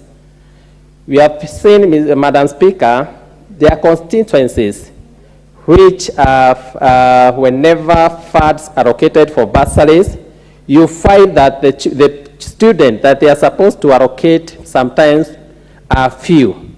But there are some other constituencies whereby you try to allocate the little fund, the percentage of that 5%, you try to allocate and it's never enough. Madam Speaker, as we speak the issue of one man, one vote, one sharing, I think one of the areas that we might have a quick fix is where the percentage of allocation of bursary should go to by the need, whereby you can find a constituency maybe in Nairobi. A constituency in Nairobi, you find the areas to do infrastructures are limited, but the number of students that they are supposed to give bursaries are extremely a lot, many. Therefore, whenever they may be allowed to give maybe over and above that 5% according to the need, you will find the bigger chunk of constituency fund will go to bursaries. And also, you go to some constituencies which are in semi-arid areas where the land mass is big. The need for more infrastructures is more than the need for the number of students to be given bursaries. Therefore, I think the issue of percentage should go by need basis and should not operate as if it's fixed across the country, that it may be varying according to the need in every constituency. Madam Speaker, I also support the idea whereby we wish that the CDF can continually go ahead and cover the issue of polytechnics. The infrastructures of polytechnics are many across the constituencies, but the counties as it is are not able to improve on the infrastructures and also utilize the issue of polytechnics. And if maybe the county government can agree, we have made the registration that gives polytechnics to the county government, that we can be able to operate polytechnics at the constituency development fund. Madam Speaker, we will be able to use our polytechnics to introduce the issue of online jobs, whereby our young people, we can install computers as the government is planning at the polytechnics level. We train our students at the local level, and they can start working on online jobs at the polytechnic level. Therefore, it's my call that the county government, because most of them has not utilized the polytechnics, they allow that polytechnics and TVETs jointly be under the national government. Then we fund at the constituency development fund, the infrastructure for computers. Then the national government in the issue of creation of job at the online jobs, we can install the computers at the polytechnics so that we can be able to employ as many youth as possible. Therefore, Madam Speaker, I start to support the report, and I wish members we can be able to support the report and also comprehend mostly on how we can be able to utilize our CDF as best we can, and also diversify the distribution of CDF on a need basis, but not on a fixed formula. Thank you, Madam Speaker. The Honorable Beatrice Kemei, member for Kericho County. Thank you, Madam Speaker. I had spoken to the same, but however, allow me to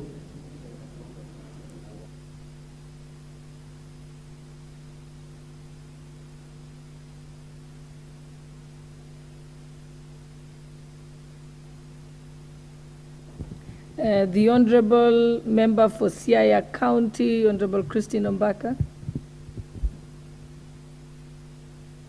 Yes, Madam Speaker, thank you so much for giving me this opportunity.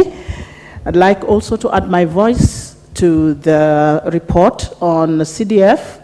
I think CDF is one of the funds that have been well utilized in this country.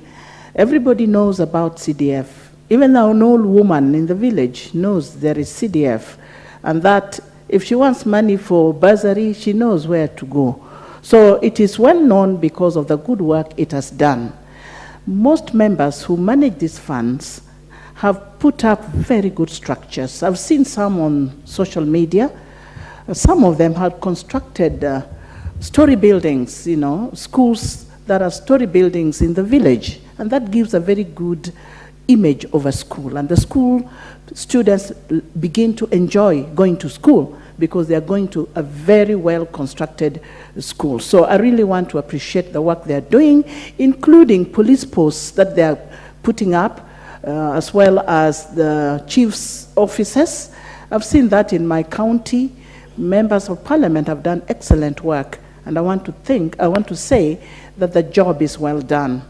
However, I want to also say that as we talk about CDF and the success story around it, we need also to think about NGAF, money that is allocated to women representatives. The women are doing great work with the little money that they have.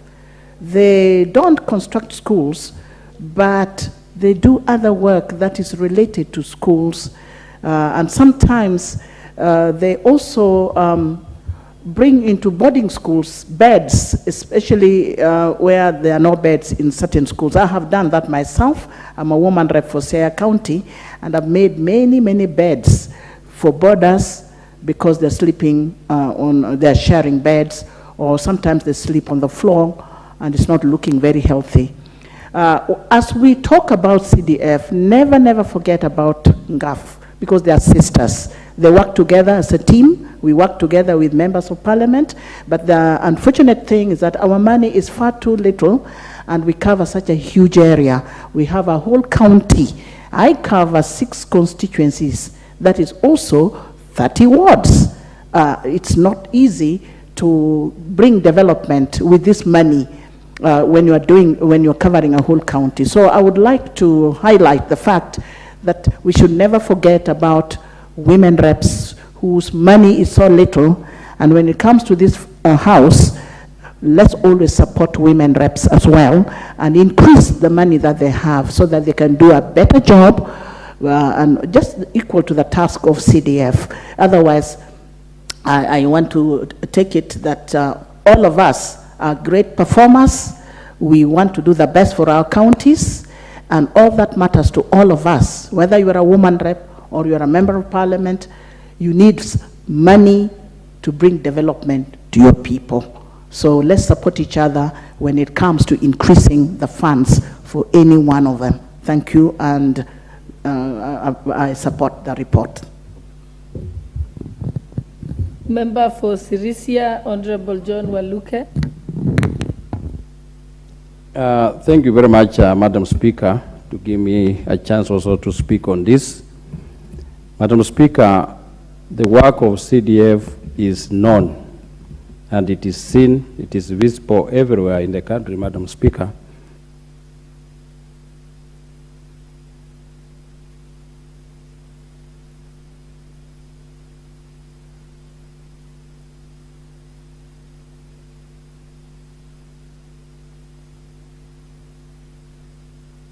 Honorable Member, I'm told you had already spoken.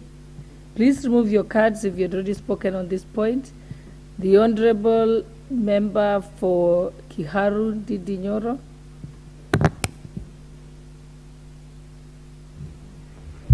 Thank you very much, Mr. Speaker.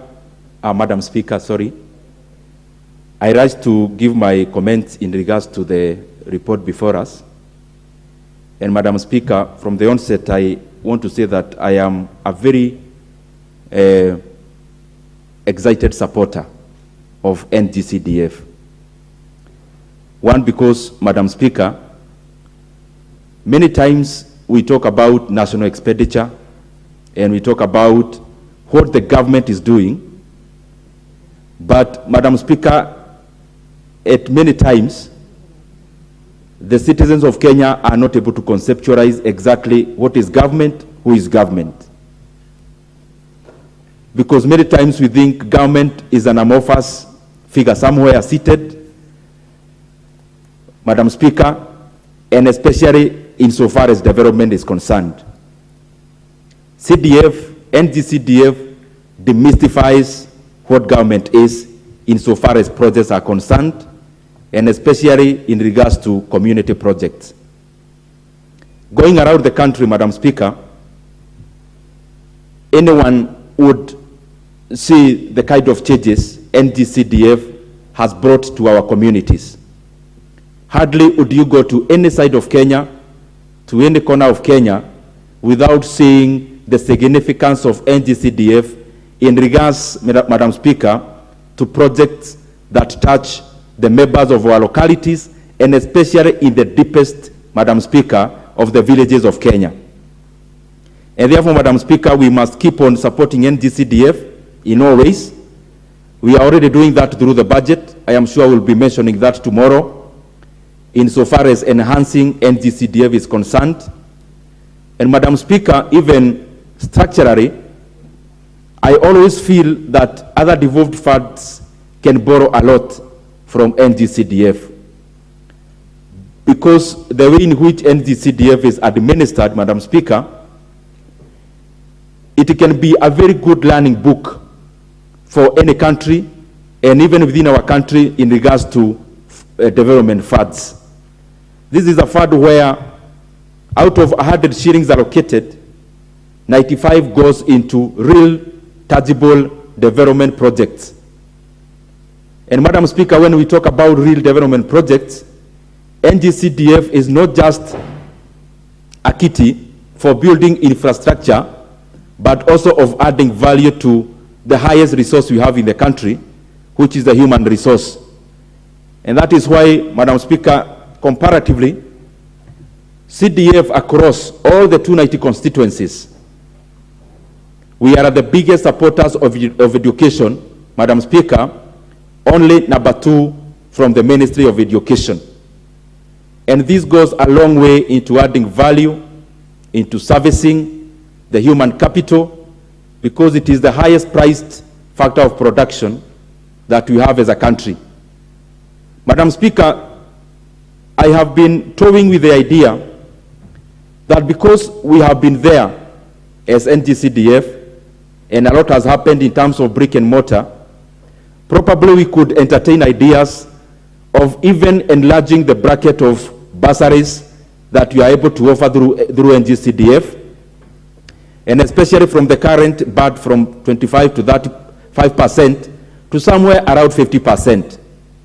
And the reason why, Madam Speaker, I've been entertaining this idea, I have a program supported by NGCDF in Kiharu, which we call Kiharu Masomo Bora program, which supported by NGCDF, the parents of Kiharu who have their young ones in day schools, they pay only 1,000 per term, only 1,000 per term in terms of school fees.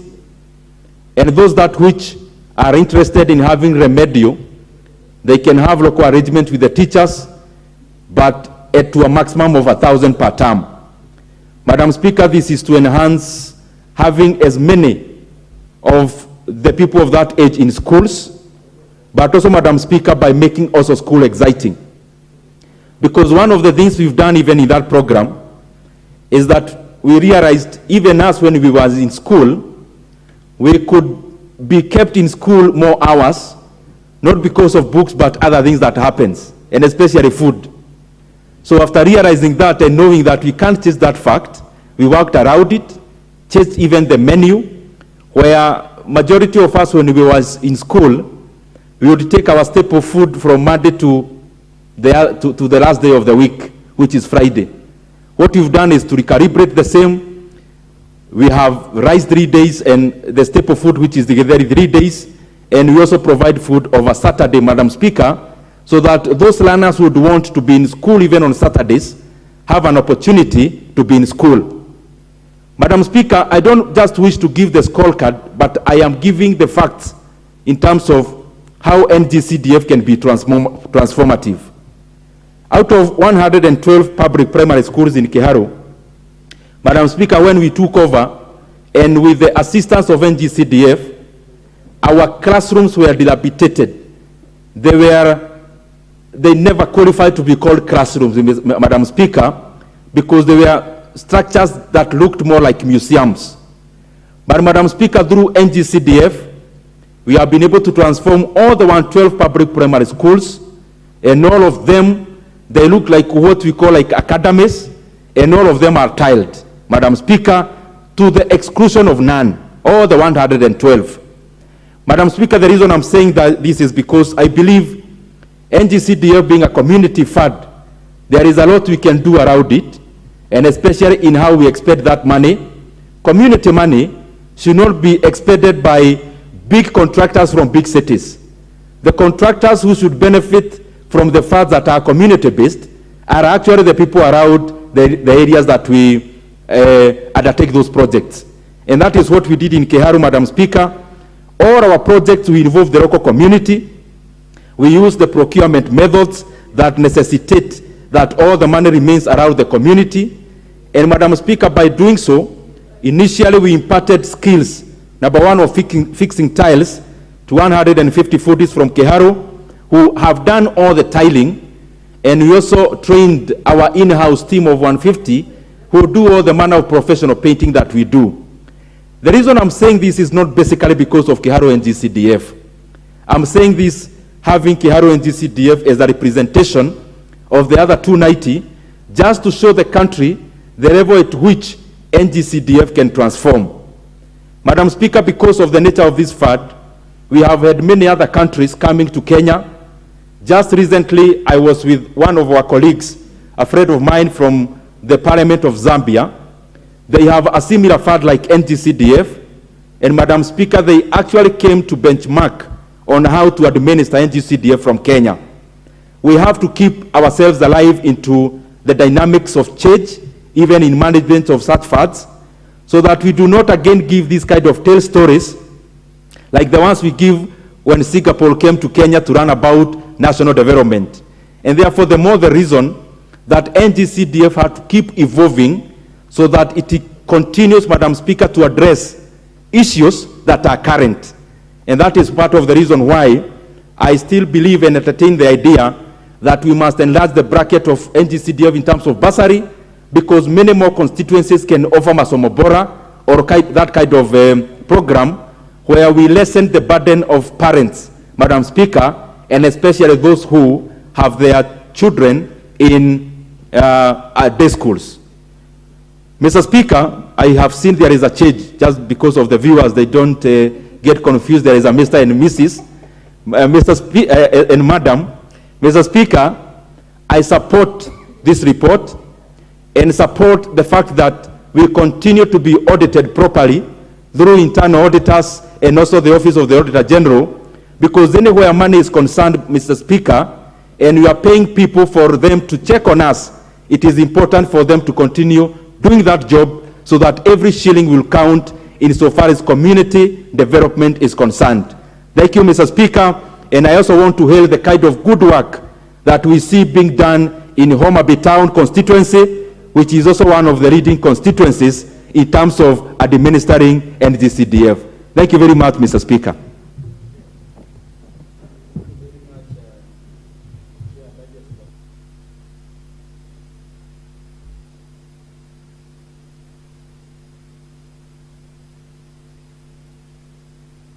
Mabona MP for Suba North.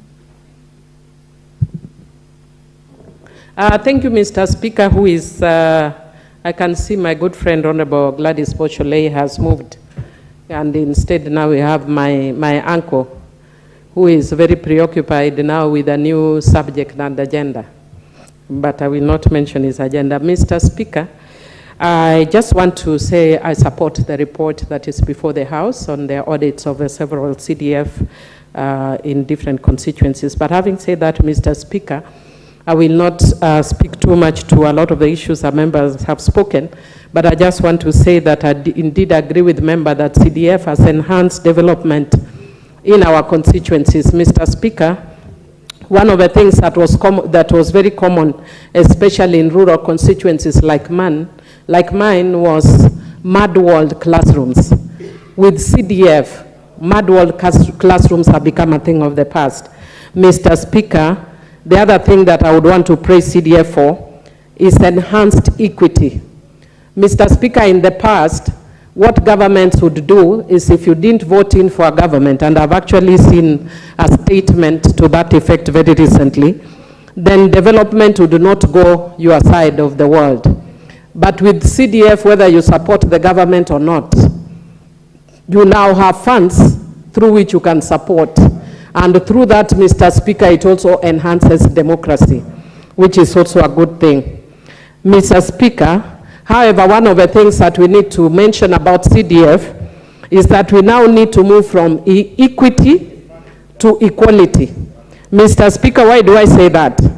One of the things that a lot of the public would challenge us in relation to my good friend, the late Bernard Okoth of Kibra, was that people would tell you that look at the kind of classes that Honorable Bernard is building, because he would be doing storied buildings while you do 1 or 2 classes. But what people didn't realize is Kibra has 9 schools and we have over 100 schools. So how do you compete against 9 established schools against over 100, almost 200 schools in the rural? And then some of them don't even have schools. You're actually starting schools afresh. Like I've said here, one of the islands, I'm the one who built the first class ever, called Sukru Island. Mr. Speaker, because of that, we need to move more towards equality in provision of CDF funds and not only equity. Right now, CDF uses equity and not equality. Mr. Speaker, I'd also want to say that CDF is one of the best managed funds, if not actually the best managed fund in the country. Mr. Speaker, again, members have spoken to the issue, and my chairman of budget has spoken to the issue of, I think CDF is actually audited by 3 auditors. And Mr. Speaker, I usually find it laughable when I hear people saying that CDF is the pocket change of a member of parliament. If it was actually pocket change, with a very enlightened populace, you are not likely to come back. You'll never be elected if CDF was actually pocket change. What I want to encourage is a team that was actually doing a report on proposed amendment to the Constitution. And what I would want to encourage I wasn't in that committee, but what I want to encourage is we need to bring a bold proposal that changes the architecture of governance so that we don't just think in the traditional way of governance, and we come up with a sui generis system that works for Kenya, so that we don't say that we have the three arms of government and each of them must have this system working. Why should we kill a system that is working well, that many countries are actually trying to emulate? Why? Because some French guy made some comment about separation of powers years ago. If that separation of powers doesn't serve us well right now, then let's do what works for us. We are poor, suffering country, and what we need is development, and CDF has worked. And contrary to what people say, actually it is making a lot of difference in people's life. Mr. Speaker, I want to just finish by saying, before I finish, I actually want to say that we are focused a lot on the brick and mortar issues, but CDF also actually has done a lot on software in terms of mentorship and all that.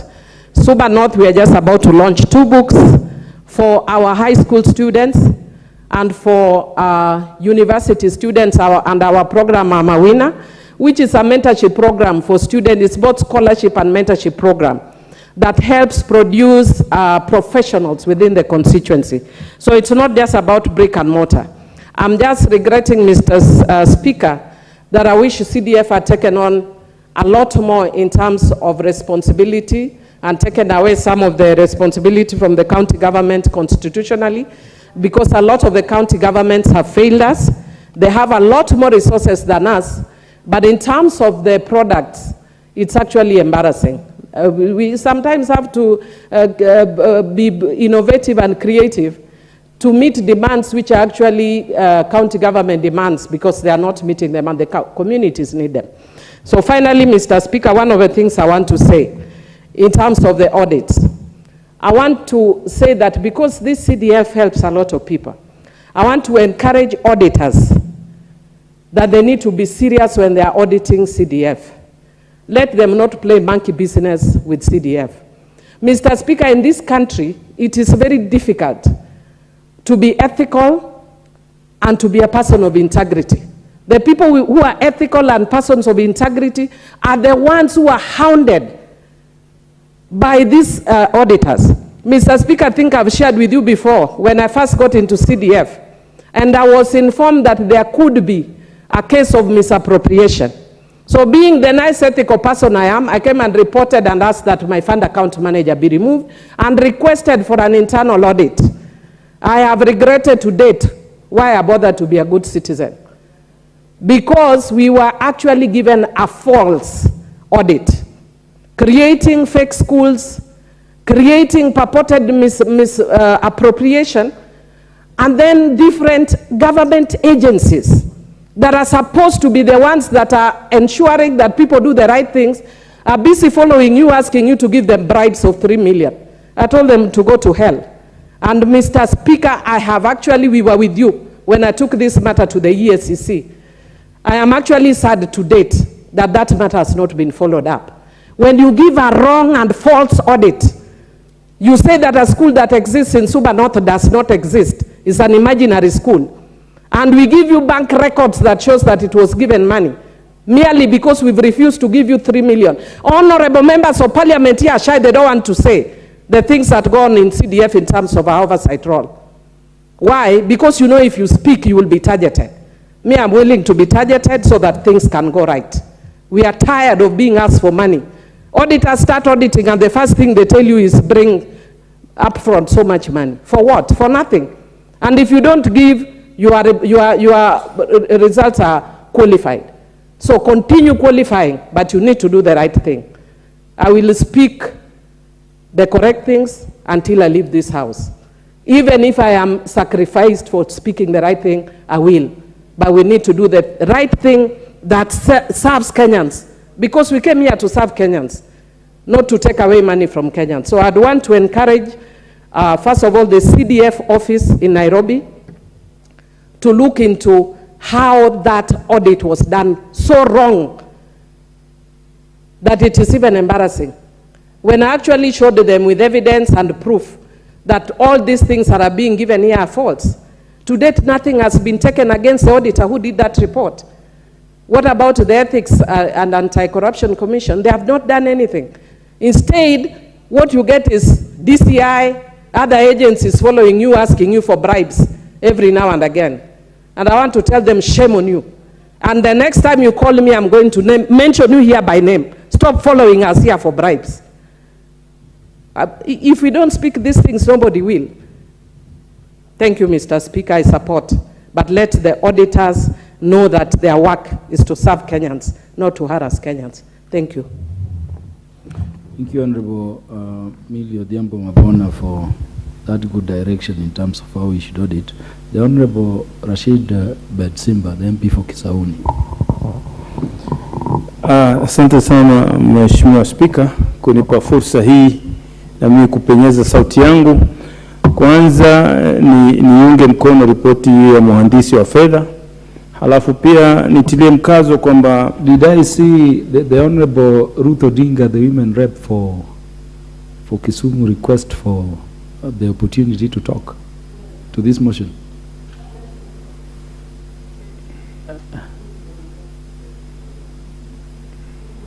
Is Honorable RUTO Odinga in the house? Proceed, Honorable Bedsimba. Asante Mheshimiwa Spika.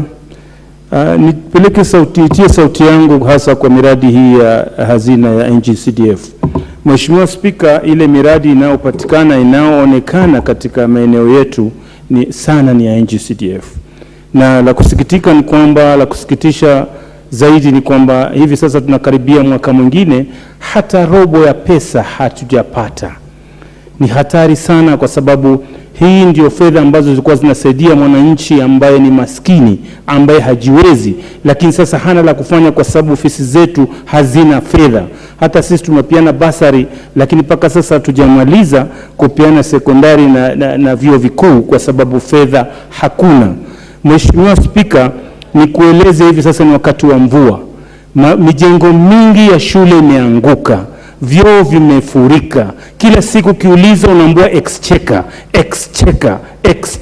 Tunaenda mwaka mwingine. Sasa tutakuwa tena kwenye pending bill ama namna gani?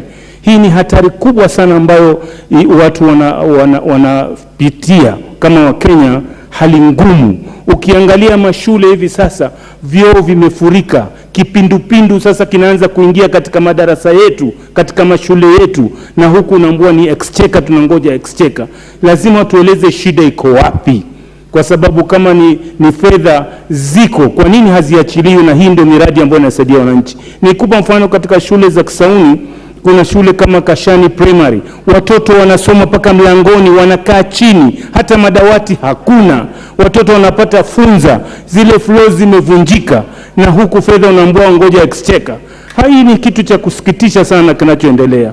Na ukiangalia hivi sasa wakati wa mvua, kuta nyingi Magogoni Primary umeanguka. Ukiangalia Besimba Primary ukuta umeanguka, lakini hatuna fedha za kuwasaidia wale watu ili waweze kujiendeleza ama kukaa katika kusoma katika mazingira mazuri. Kwa hivyo sisi tunasema huyu waziri wa fedha hakikishe kwamba ameachilia hizi fedha kabla hatujaanza hata kujadili hiyo inayokuja nyingine, kwa sababu tumepitisha paka supplementary budget, hakuna kitu kinaachiliwa. Kwa hivyo Mheshimiwa Spika, mimi nasema kwamba kiupande wangu na Kenya nzima, taifa wanajua kwamba hazina ya CDF imefanya makubwa sana. Kuna watu wamesomeshwa kuanzia kidato cha kwanza mpaka cha 4. Kuna watu wanafsahizwa wameregeshwa katika vyuo vikuu. Hazina za CDF ndio zinawasaidia, lakini leo tunasikitika kwamba kwa mara ya kwanza taifa hili tangu ianze hazina hii imekuja kwamba pesa hakuna kitu kinaachiliwa, hakuna miradi inafanyika, mafuriko yameingia mitaani, hatujui tutafanya nini. Kwa hivyo Mheshimiwa Spika na wenzangu hapa katika bunge hili, tuhakikishe kwamba tumesukuma wizara waachilie hizi fedha ili zifaidie watu wetu. Kwa haya mengi Mheshimiwa Spika, nashukuru kunipa fursa hii. Asante sana. Asante sana mjumbe wa Musop, Mheshimiwa Abraham Kirwa.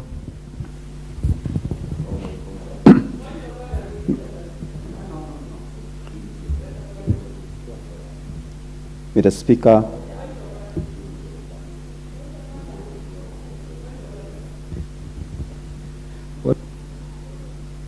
What is out of order, Honorable Millie Odhiambo? Would you approach the Honorable Millie before you speak? Would you approach the speaker?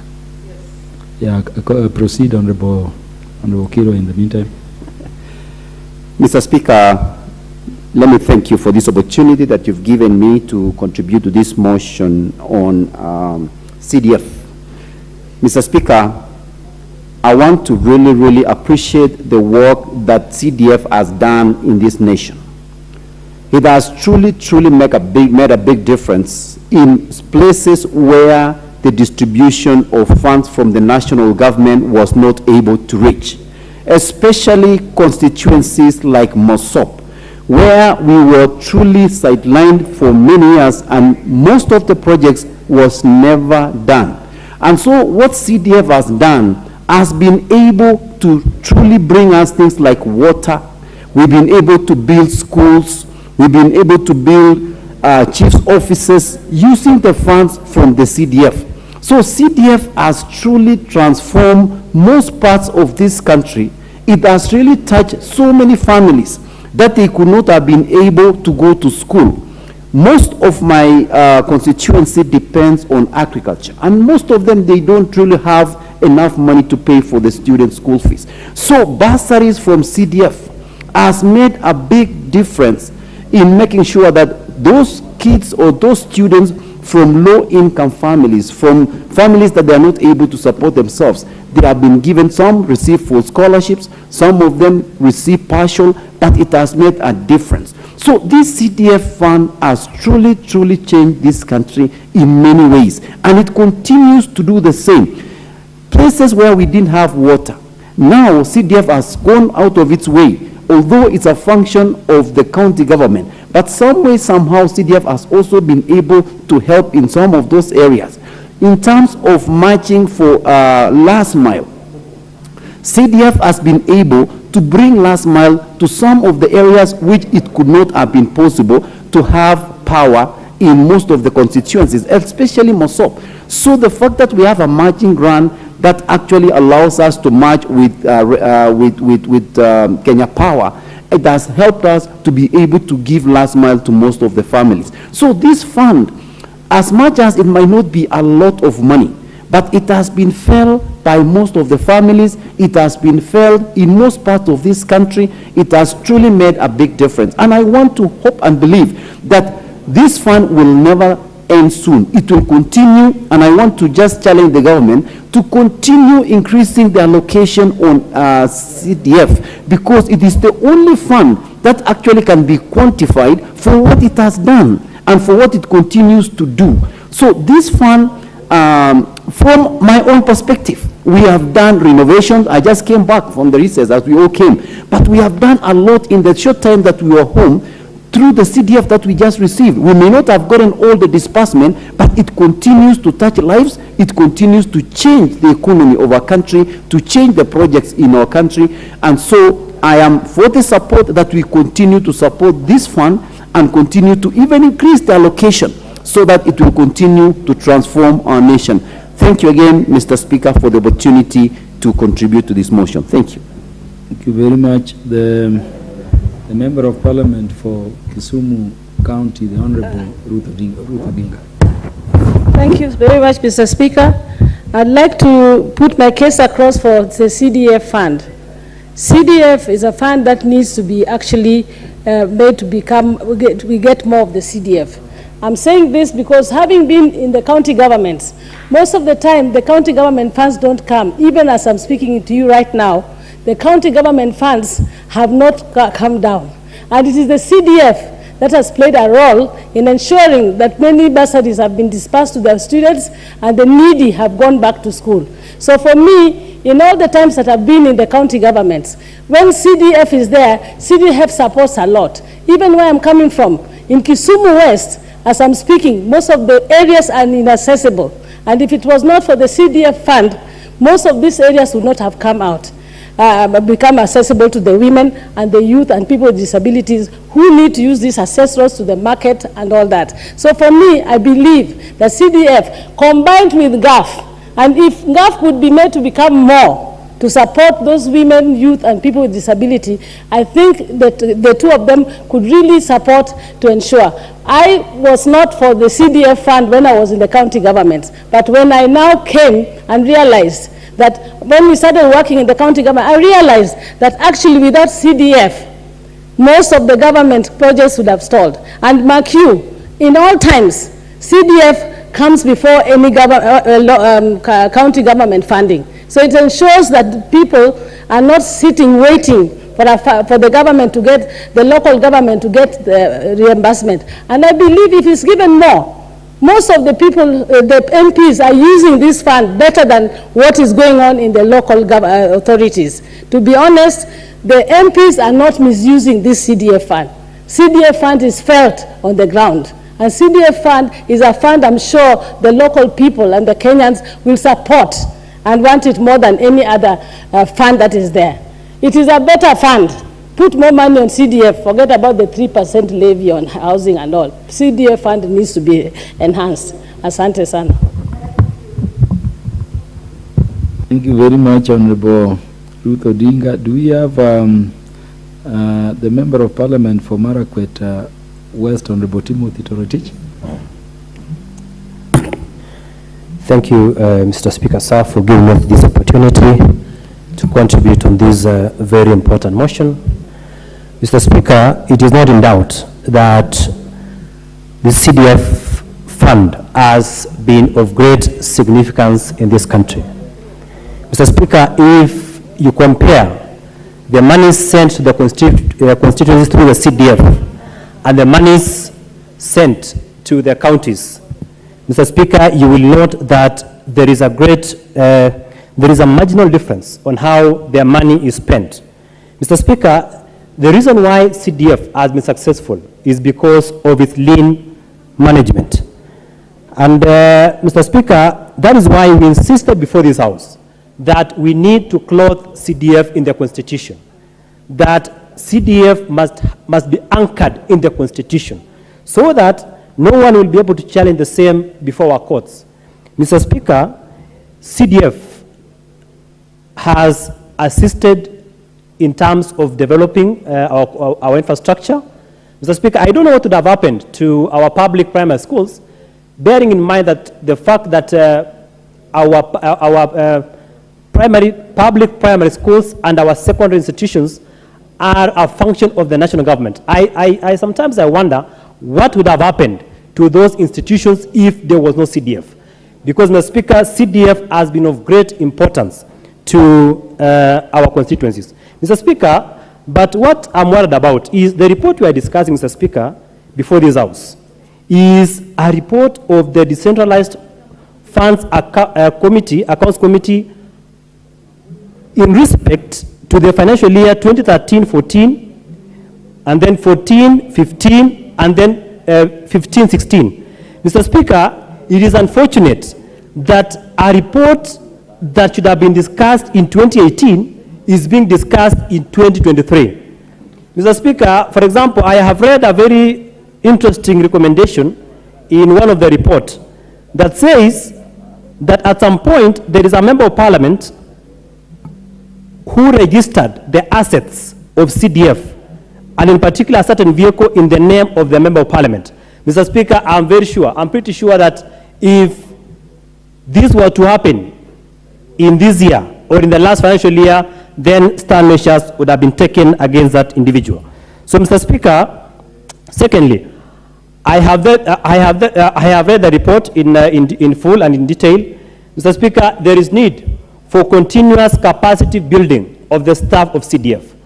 Mr. Speaker, you realize that most of the CDF staff are just employed, and most often than not, the members of parliament have a hand in the employment of those people, and of course through a competitive process.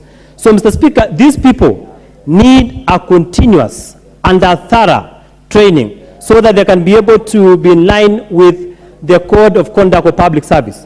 Mr. Speaker, Also in terms of uniformity of projects, we need to standardize the kind of project that we have. You find that different constituencies have different standardization of projects, so that if we have uniformity of projects in the constituencies, then, Mr. Speaker, there will be value for money in those in our constituencies.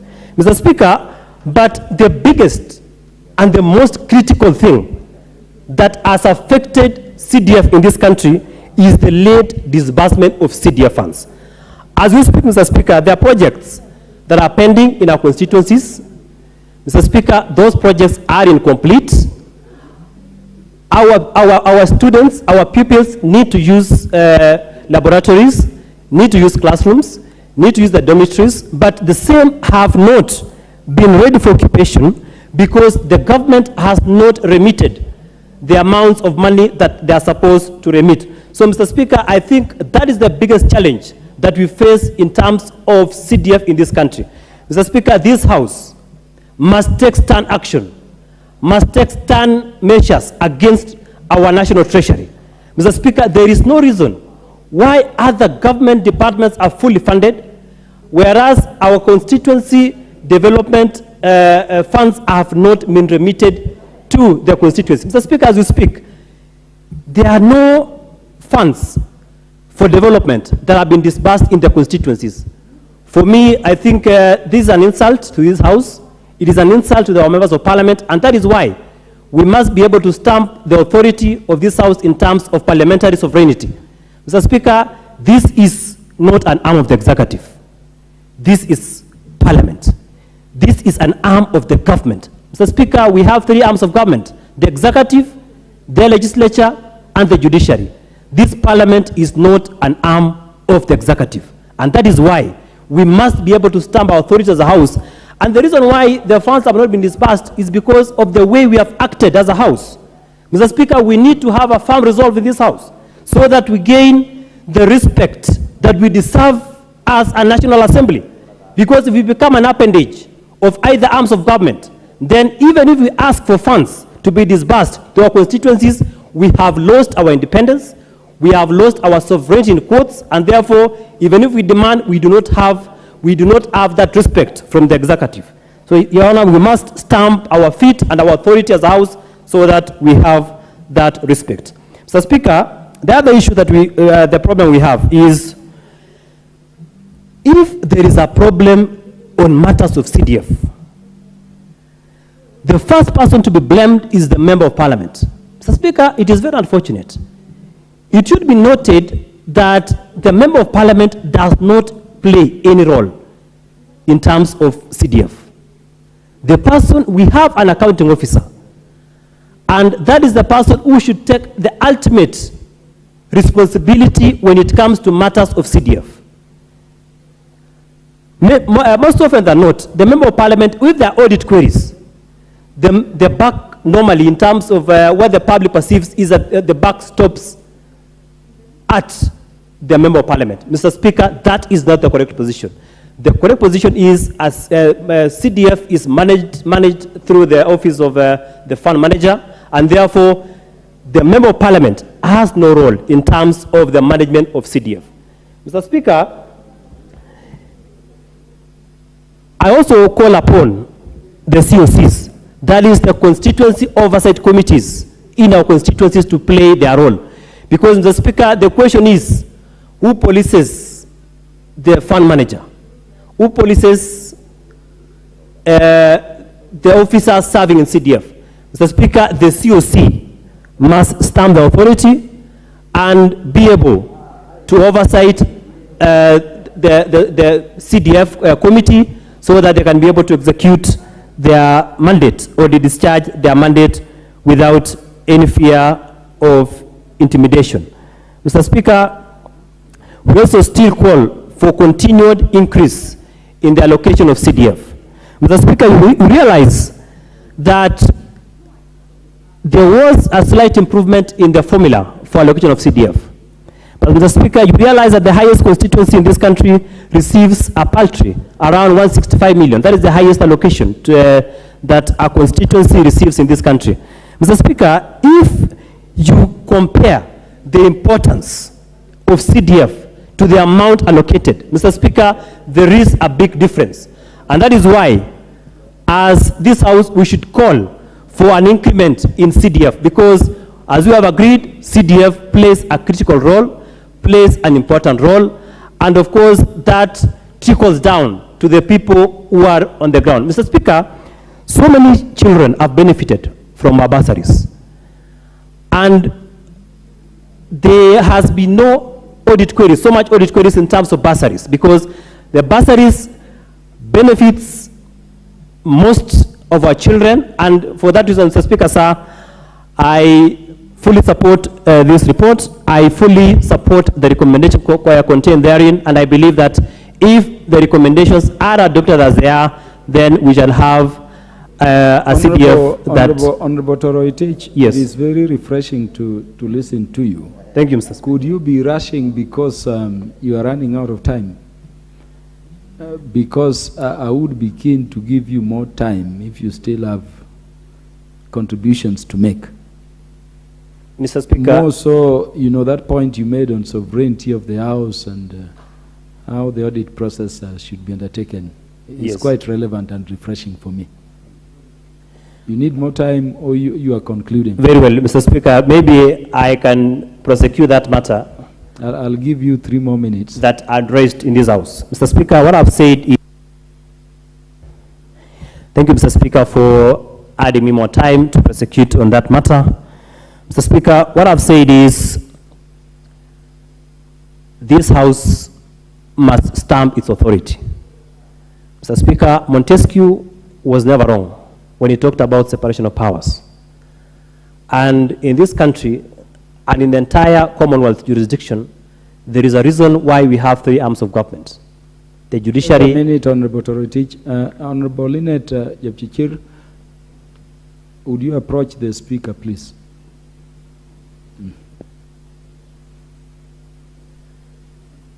Mr. Speaker, I've said Montesquieu was never wrong when he articulated that for a functional democracy, we must have 3 arms of government. Mr. Speaker, there is a reason why under our Constitution we have the executive, the judiciary, and this House, Parliament.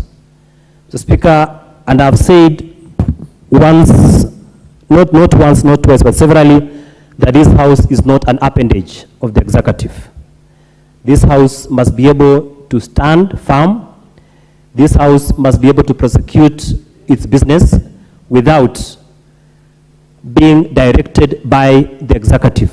And Mr. Speaker, the reason why I've said that is because one of the critical things that a member of Parliament must have in order to prosecute his or her duties at the local level is the CDF. And the reason why CDF has not been released to our people, to the constituencies. Mr. Speaker, it's a shame that 7 months since these members took oath in this office, CDF, development expenditure of CDF has not been released to the constituencies. And we are here as members of Parliament, we are mum, we are not saying anything, yet this financial year has lapsed and no amount of CDF has been released to our constituencies. Mr. Speaker, it's a shame. And the reason I've said that is because this House has acted in a manner to suggest that we are an appendage of the executive, and therefore, when we want to question for our funds, we are told, see, you relax, you will get your money. Mr. Speaker, for me as a member of Parliament, it's unfortunate, and we must be able to restate the sovereignty of this House. We must be able to restate, and so that this House can have the respect that we deserve.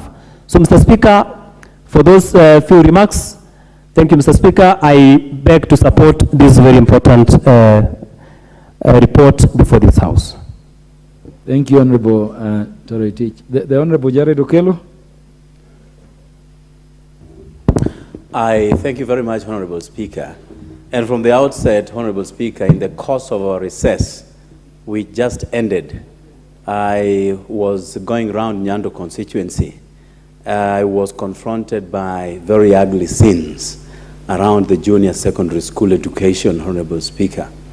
Honorable Speaker, it is good to note that even though we birthed the junior secondary school during the last regime, the approach that has been employed by this regime hasn't been anything to write home about.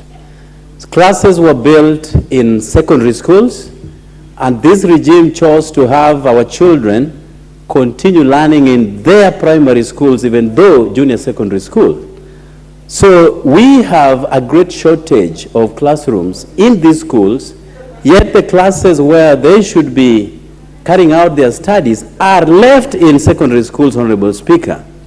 This regime ought to have looked at this thing in depth before making that decision to continue having them in the existing primary schools. It creates an imbalance, Honorable Speaker. You have very young children in Standard 7 wearing trousers and blazers amidst other students who are putting on shorts. Even those who are in Standard 8 are putting on shorts, yet the juniors in class 7 are putting on the trousers and blazers, Honorable Speaker. This kind of imbalance ought not to have taken shape. And that is why the drafters of the junior secondary school section so chose to have them go to high school, where everybody else is dressed just like them, Honorable Speaker. I noted with great dismay that even though there are 14 compulsory subjects and other elective subjects that come to about 8, so 22 in number, only one teacher is plugged into a junior secondary school. Even if you are a genius, for heaven's sake, you cannot teach 22 subjects, Honorable Speaker, and this is something that has to be properly looked into. And when this regime chose to have 35,000 more additional teachers to primary schools, I had thought that they were going to be sane enough, amid this insanity, to have these teachers going to junior secondary schools. So there is a great shortage in those schools, Honorable Speaker. Besides the fact that there are certain subjects that call for laboratories, and there are no laboratories in all these schools. So you have children undertaking theory lessons without practicals, Honorable Speaker. So this is total disarray of our education system, Honorable Speaker. Amidst all this disorganization, they are also expected to pay 11,000 shillings dubbed lunch money. Now, it is good to have lunch in school, because lunch probably is the only meal that these children can have in a day, amidst the poverty that has permeated our systems. But you have children who cannot afford 11,000 shillings to pay, but they are forced to pay that kind of money, Honorable Speaker. So you ask yourself, what happened? Just the other year, they were running back home to eat and come back to school in the afternoon. Now, parents are being forced to check out 11,000 shillings every year. Now, our CDF, NG-CDF system has not given us regulations to go down deep into Standard 6 or Standard 7. So, as I was walking around my constituency, I was being confronted by these facts, to have these children be put under the category of NG-CDF under bursary. I was telling them, no, we cannot do that because our regulations do not allow us to do so. So it's a total mess, Honorable Speaker, and I wish at one point in time, this House will come to make a decision around junior secondary schools. If it is not addressed in good time, Honorable Speaker, I'm very afraid that we are losing a generation, academically speaking. And if we lose a generation, an entire generation, thousands and thousands of students, what will then happen to them few years to come? My kid in Standard 7 will be asking me, Dad, you saw this happening and you never raised any alarm. At least I will be vindicated by this debate, Honorable Speaker, that I tried to bring it to light so that our children can know that that kind of disorganization should not be allowed to pass, Honorable Speaker. Now, on this report, Honorable Speaker, the drafters of the CDF Act 2003 came to the realization of how other areas were alienated by the successive regimes. But where you have to vote a particular pattern in order to get benefits out of it.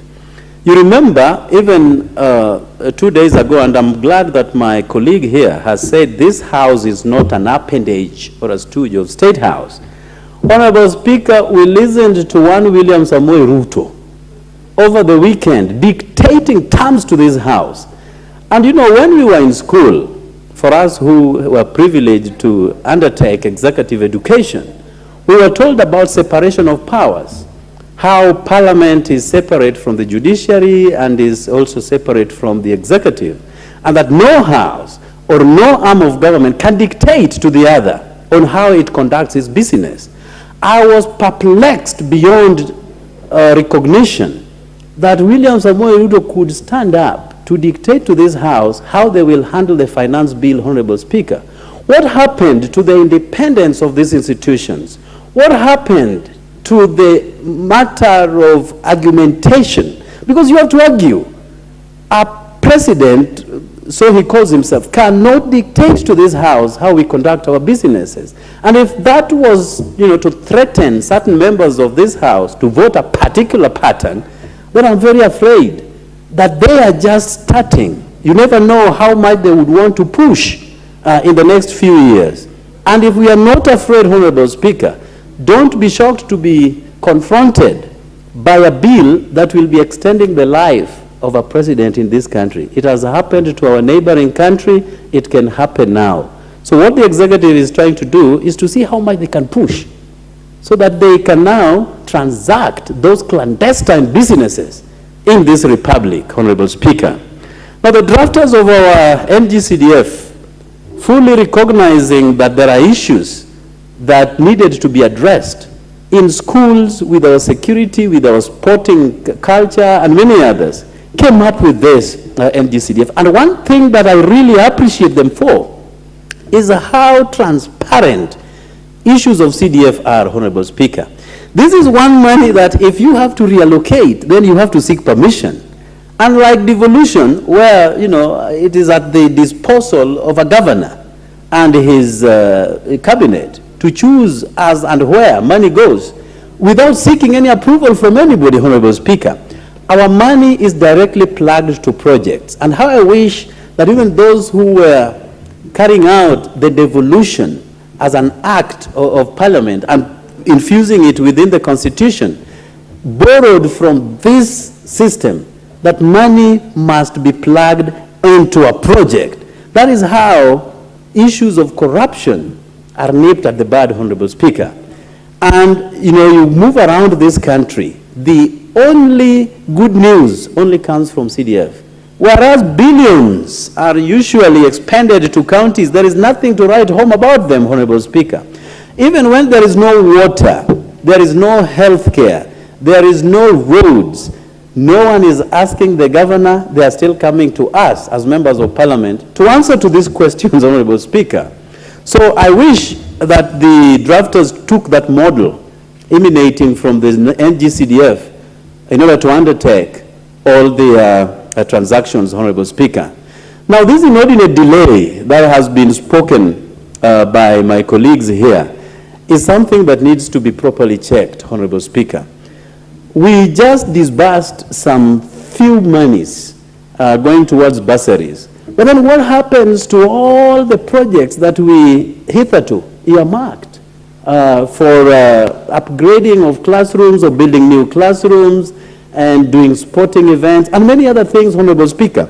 And the money that we got to some constituencies is not even enough to do bursaries, Honorable Speaker. And we are coming to the end of this financial year.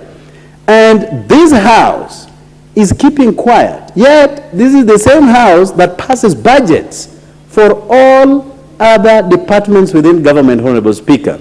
We haven't noted any inordinate delay with the executive arm of government. Just the other day, you saw the Chief Justice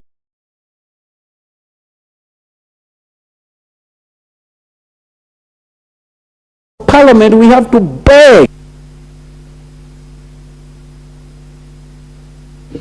You have it. Thank you. I thank you very much, Honorable Speaker.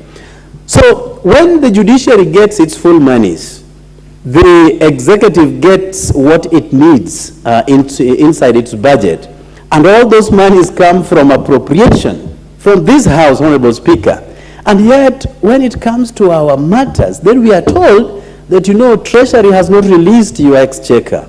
And then you'll be told that the Speaker and the clerk will be meeting with the Treasury Cabinet Secretary to talk about our monies, Honorable Speaker. We have to beg, literally, living on our knees, talking to the executive that has no due respect to the members of this House and what it ought to be doing, Honorable Speaker. These are matters that we must confront. These are matters that we have to be very much alive to. We are not going to allow the judiciary, you know, buying and driving state-of-the-art vehicles and showcasing them in public functions, and then giving a swipe at the members of parliament without due regard to the participatory role that we play in the welfare of this country, Honorable Speaker.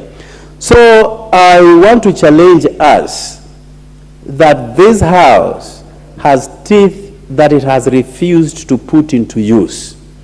Today, we tabled the budget, the appropriation, budget and appropriations bill.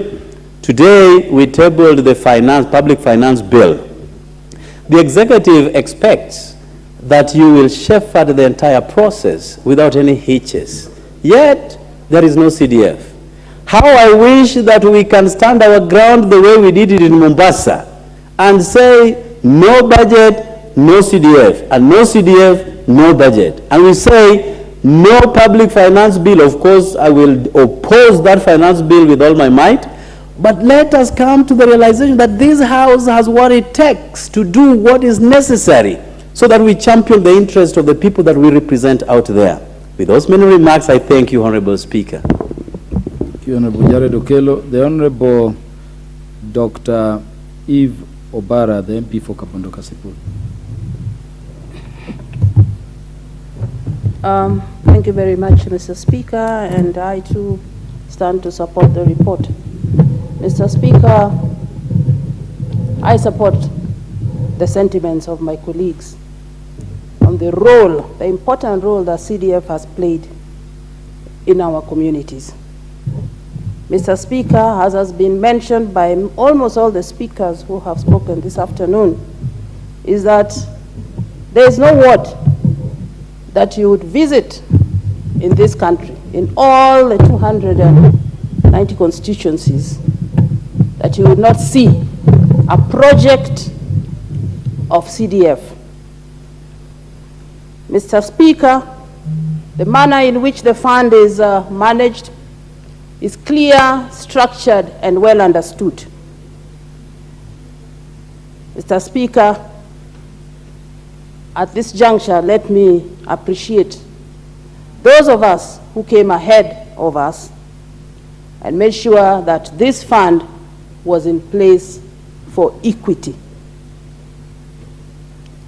So today, Mr. Speaker, each region can plan and develop its region in line with their greatest priority need.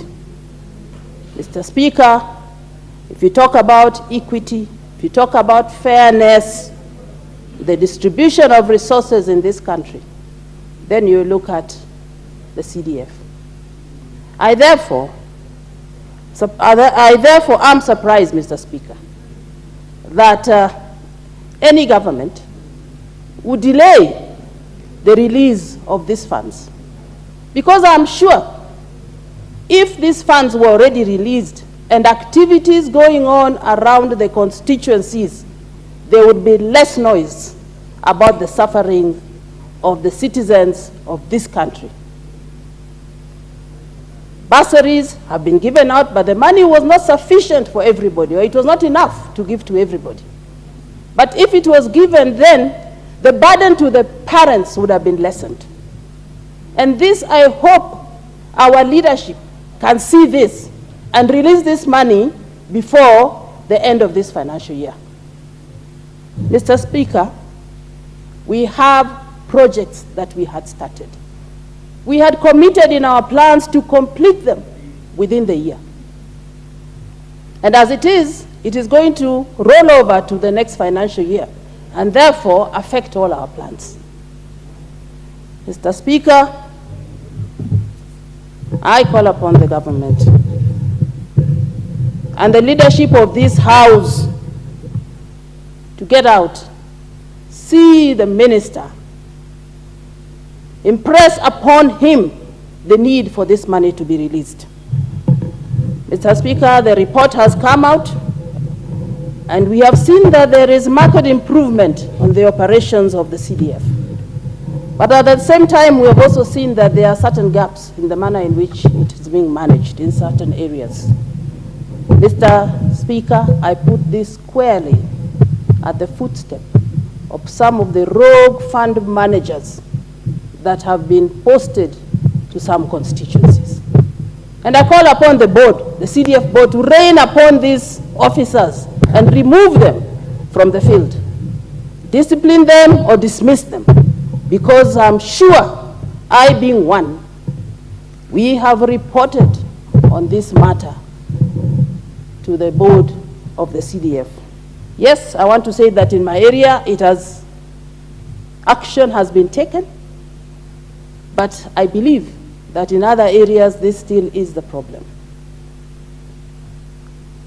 The board CEO, please take note, even as we churn out these reports. Please take note and weed out these corrupt officers from our midst in the constituencies. Mr. Speaker, I want to also note that different countries have come to Kenya to benchmark on this model. And that tells you something about even what is going out there about the model, our CDF model.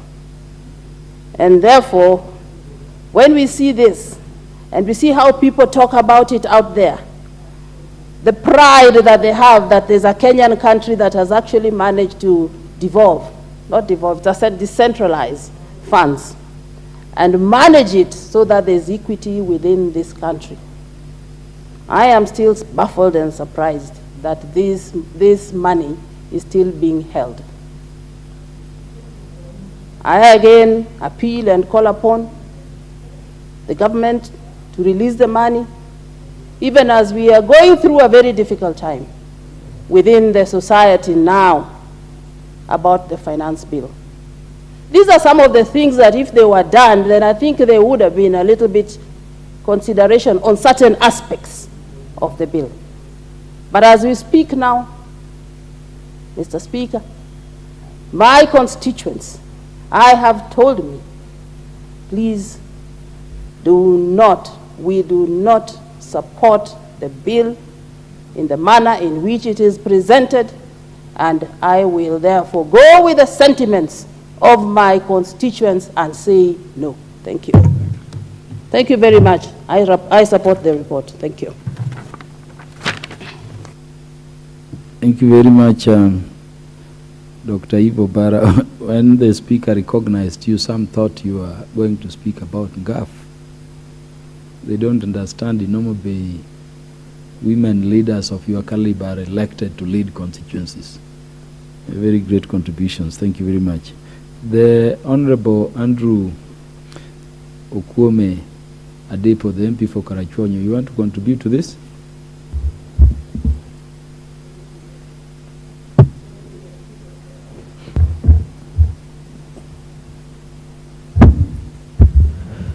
Mr. Speaker, thanks so much for giving me an opportunity to contribute to this item of presentation that came from the Auditor General. Mr. Speaker, CDF is at the heart of Kenyans. Perhaps of all the funds we know of, CDF is the best known all over. Not just because it is called Constituency Development Fund, but it's because of what it does. Everything that CDF does is at the heart of every Kenyan. If you talk of schools, CDF is leading. And what CDF does is graciously helping today and the future Kenyans. Mr. Speaker, when we talk of CDF, I wish the government could be with us together in the thought, because we are helping the government as well. We are helping the Kenyans as well. If you are to properly report what CDF has done, really, you would think it is the institution that the government should emphasize on in development. I do agree that some of the mistakes occurred. I don't know whether they are professional mistakes or whether they are mistakes of the kind which is very predominant in the Kenyan government service. That's the normal corruption we know of. Yes, one may say this and that are corruption. If they are, then maybe appropriate action can be taken. But we should not just blind ourselves and see nothing but CDF without considering that the whole government system, be it national government or county, corruption is almost living with every person that's at the top there going down. So this is not just an issue that can be treated by saying it is this particular case. I wish there was a possibility that the government can overhaul its idea on the managerial system being used so that a method can be found that would get us out of this menace of corruption, right from the top in national government to the lowest level possible, and a similar thing be done at the county level. That's when we can say, when we get a positive result, that's when we can say, yes, we have done some work. But just to isolate CDF and think of it alone without considering others, and probably punish those in CDF alone without punishing any other person in any other arm of government, will be discriminatory, and I would say would be wrong. Mr. Speaker, sir, let me just get you back to what I was saying, what I started with, which is the work and contribution CDF or NGCDF has done to this country. I started by talking of schools, the buildings, classrooms. Honestly, I think I would say without fearing that many, many schools have been built because of CDF. I remember last year or the year before last, the government was building some classrooms to accommodate, I don't know whether it was JSS, but then if you look at the quality of work they did, I'm now referring to my own constituency, the quality of work they did compared to mine, we are miles apart. What they did is completely junior to what I did with the CDF. I can therefore stand very strongly up and say that with the CDF, I did, with the same amount, I did a lot more than what the government did with the amount they used during the late Professor Magoha's time. If they have a project like that one for future, if they want to get the result equal to the funds they spend, I would urge that they use CDF they will say they have scored because they will have achieved their objective. Yes, I know we have many things that need to be done, like GIS as almost.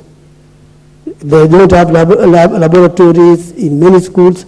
They don't have classrooms in many schools. They are still lacking in building in several ways. If the national government wanted this to be built, they should use CDF, NGCDF, and give all that money to NGCDF to do the work for them. They will then have an opportunity to see what NGCDF can do. And then even on the security side, because our mandate covers security and education, on the security side, we have built a number of classrooms for the administration, the former provincial administration. We have built a number of offices for them, which I think is a noble thing. It is done. But then come the year 22-23, Mr. Speaker, I am a very disappointed MP, and I know I'm disappointed together with my colleagues, because the financial year is ending. Today is 6th. It is ending in, well, I would say 24 days' time. And yet, the government has been adamant. We make noise, nobody listens. They don't want to give us the remaining part of the money. I'm almost certain, because I heard the leader of majority saying, we are going to get some answer to the question that was asked by one of us. I know they probably will say, yeah, you are going to get it within such and such a time. But maybe we are now used. The promises are always there. We get them. But the action doesn't follow. We are immune to what they say, because they say it and nothing is done. Mr. Speaker, sir, I think the members of parliament should now come up strongly and say with one strong voice that we cannot go ahead with any bill until this money is given. Because it's the money that helps our people. If we don't get it, Mr. Speaker, even you, your position as a member of parliament is in the limbo. It is under threat. You cannot be sure that wananchi will feel you did any work for them. Because the major work we do for the people directly is what we do with the CDF. That's why it is important CDF is given to us, so that we can be productive in line with our promises to those who elected us. Thank you, Mr. Speaker, sir, for giving me the opportunity. I support. Thank you, Honorable Andrew Ukume. Is there any more? I'm not seeing any more. Is Honorable Gertrude Mbeyu in the house? It's a request by Honorable Gertrude Mbeyu. She must have stepped out. There being no further interest or request to speak to the motion, I now call upon the mover to reply.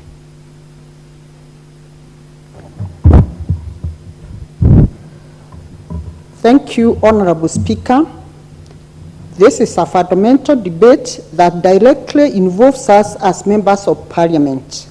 I am delighted because members have ventilated and put on record some of the sentiments which I do not doubt enrich the debate. The discussion we have held on this House will help guide those involved with MGCDF to 1. Properly utilize the fund's budget. 2. Ensure transparency in the management of the MGCDF. 3. improve how audits are conducted. 4, standardization of the national government constituency development construction projects. And finally, improve the capacity of staff at the constituency development offices. I thank honorable members for unanimously supporting this report, and I beg that this House adopts the report of the Decentralized Funds Account Committee on the consideration of the report of the Auditor General on the financial statement for the National Government Constituency Development Fund for 26 constituencies in the counties of Mombasa, Kilifi, Kwale, Taita Taveta, Lamu, and Tana River for the financial years 2013-2014, 2014-2015, 2015-2016, laid on the table of this House on Tuesday, 25th April 2023. With those remarks, Honorable Speaker, I beg to reply. I thank you, Honorable Speaker.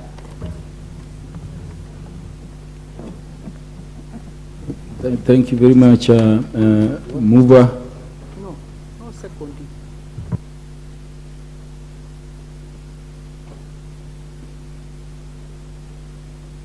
Is Honorable Andrew Okwome on a point of order?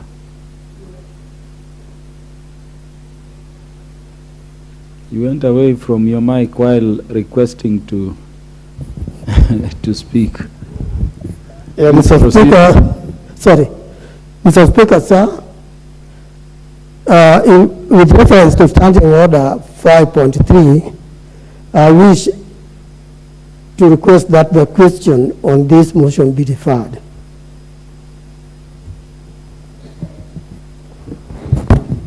Which is the Standing Order provision quoted by Honorable Kwame? Yeah, 53. Yeah, Honorable Andrew Okwome, in line with Standing Order provisions number 53 of the House, I will defer the putting of the question on the motion to the next time it is scheduled in the order paper by the House Business Committee. Next order. Order number 16, motion, ratification of the amended Nairobi Convention and the protocol for the protection of marine and coastal environment of the Western Indian Ocean from land-based sources and activities. Mover.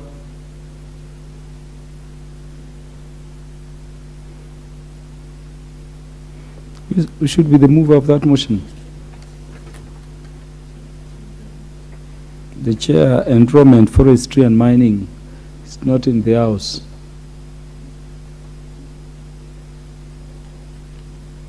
The Honorable Dorothy Kiara, what is the matter? Why isn't the mover in the House? We cannot have business of committees scheduled and duly notified on the order paper, and then we have movers grounding business of the House. Honorable Dorothy Kiaria, what is the issue? I see you on a point of order. Honorable Speaker, I stand to be guided. I think, Honorable Speaker, there is no quorum in the House. Wow. Could you ring the bell for the time provided for in the standing order?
Yeah.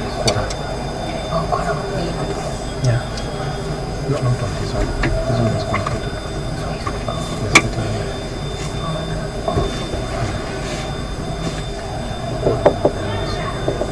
At least the order was right, so the matter was defeated. 6-6.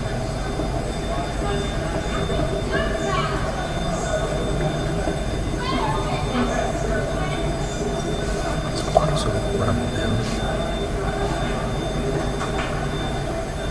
That is the territory. The story is rising on in her place on a convenience. That is the title of this story. Rising in her place on a convenience. Pursuant to study 34. Is it 35? 35. But we're supposed to study more than 35. No, you can write up here. Don't limit yourself. Don't limit yourself.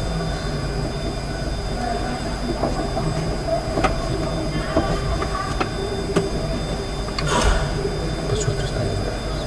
The nominated member, claimed to move, and the story is in the Tanganyika for previous ones. Yeah. Nominated member claimed to move. It's a claim. Do you see that? It's a claim. What is it? Yeah. Yeah. No, objected. Objected. The claim objected that there was no quorum. The speaker counted. The speaker then directed your down that there was no quorum. Yeah. The count.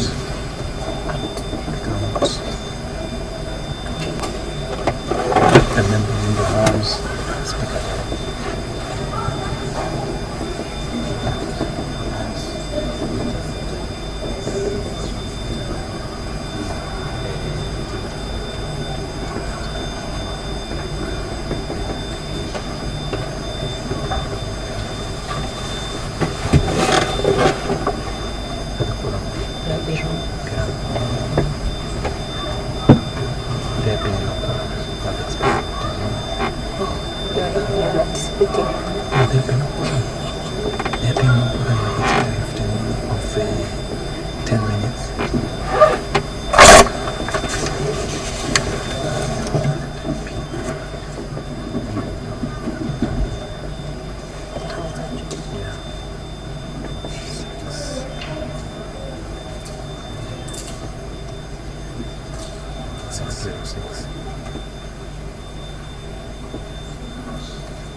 Tunaweza kutia pamoja.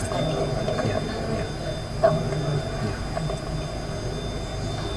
I'll give you one that is being worked on someone else when you see how you can improve it. Okay. And then we'll see the final product. You know, that's how you learn. See, I told you what we used to do. We do communications or petitions. Then when stabilization, you get a petition, and then when it's being done, kasi tunaenda kusoma hivi. Are you in the office? Are you following? See what? Now, look at what you sent me. And see what is being like. You can see kuna ideas za kwa libeba. Na zingine aliacha. Na zingine amedrop. You learn.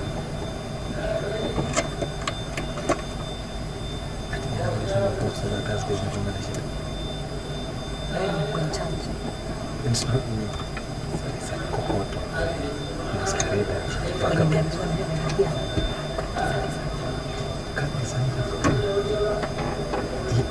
Vile unatumika mimi without tumeona. Kwa nini ni serious kwa kwanza? Ofisa wa kwanza atazao kupitia baadaye.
Order, honorable members.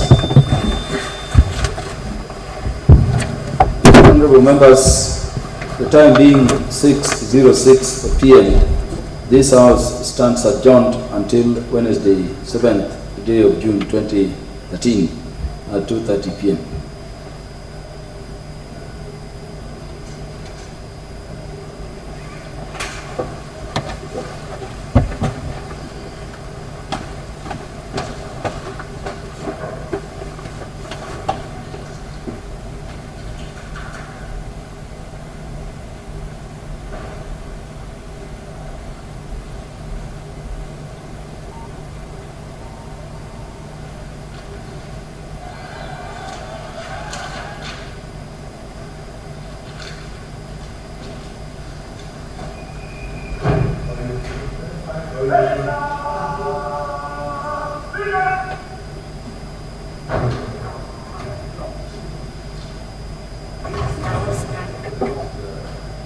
This sounds like...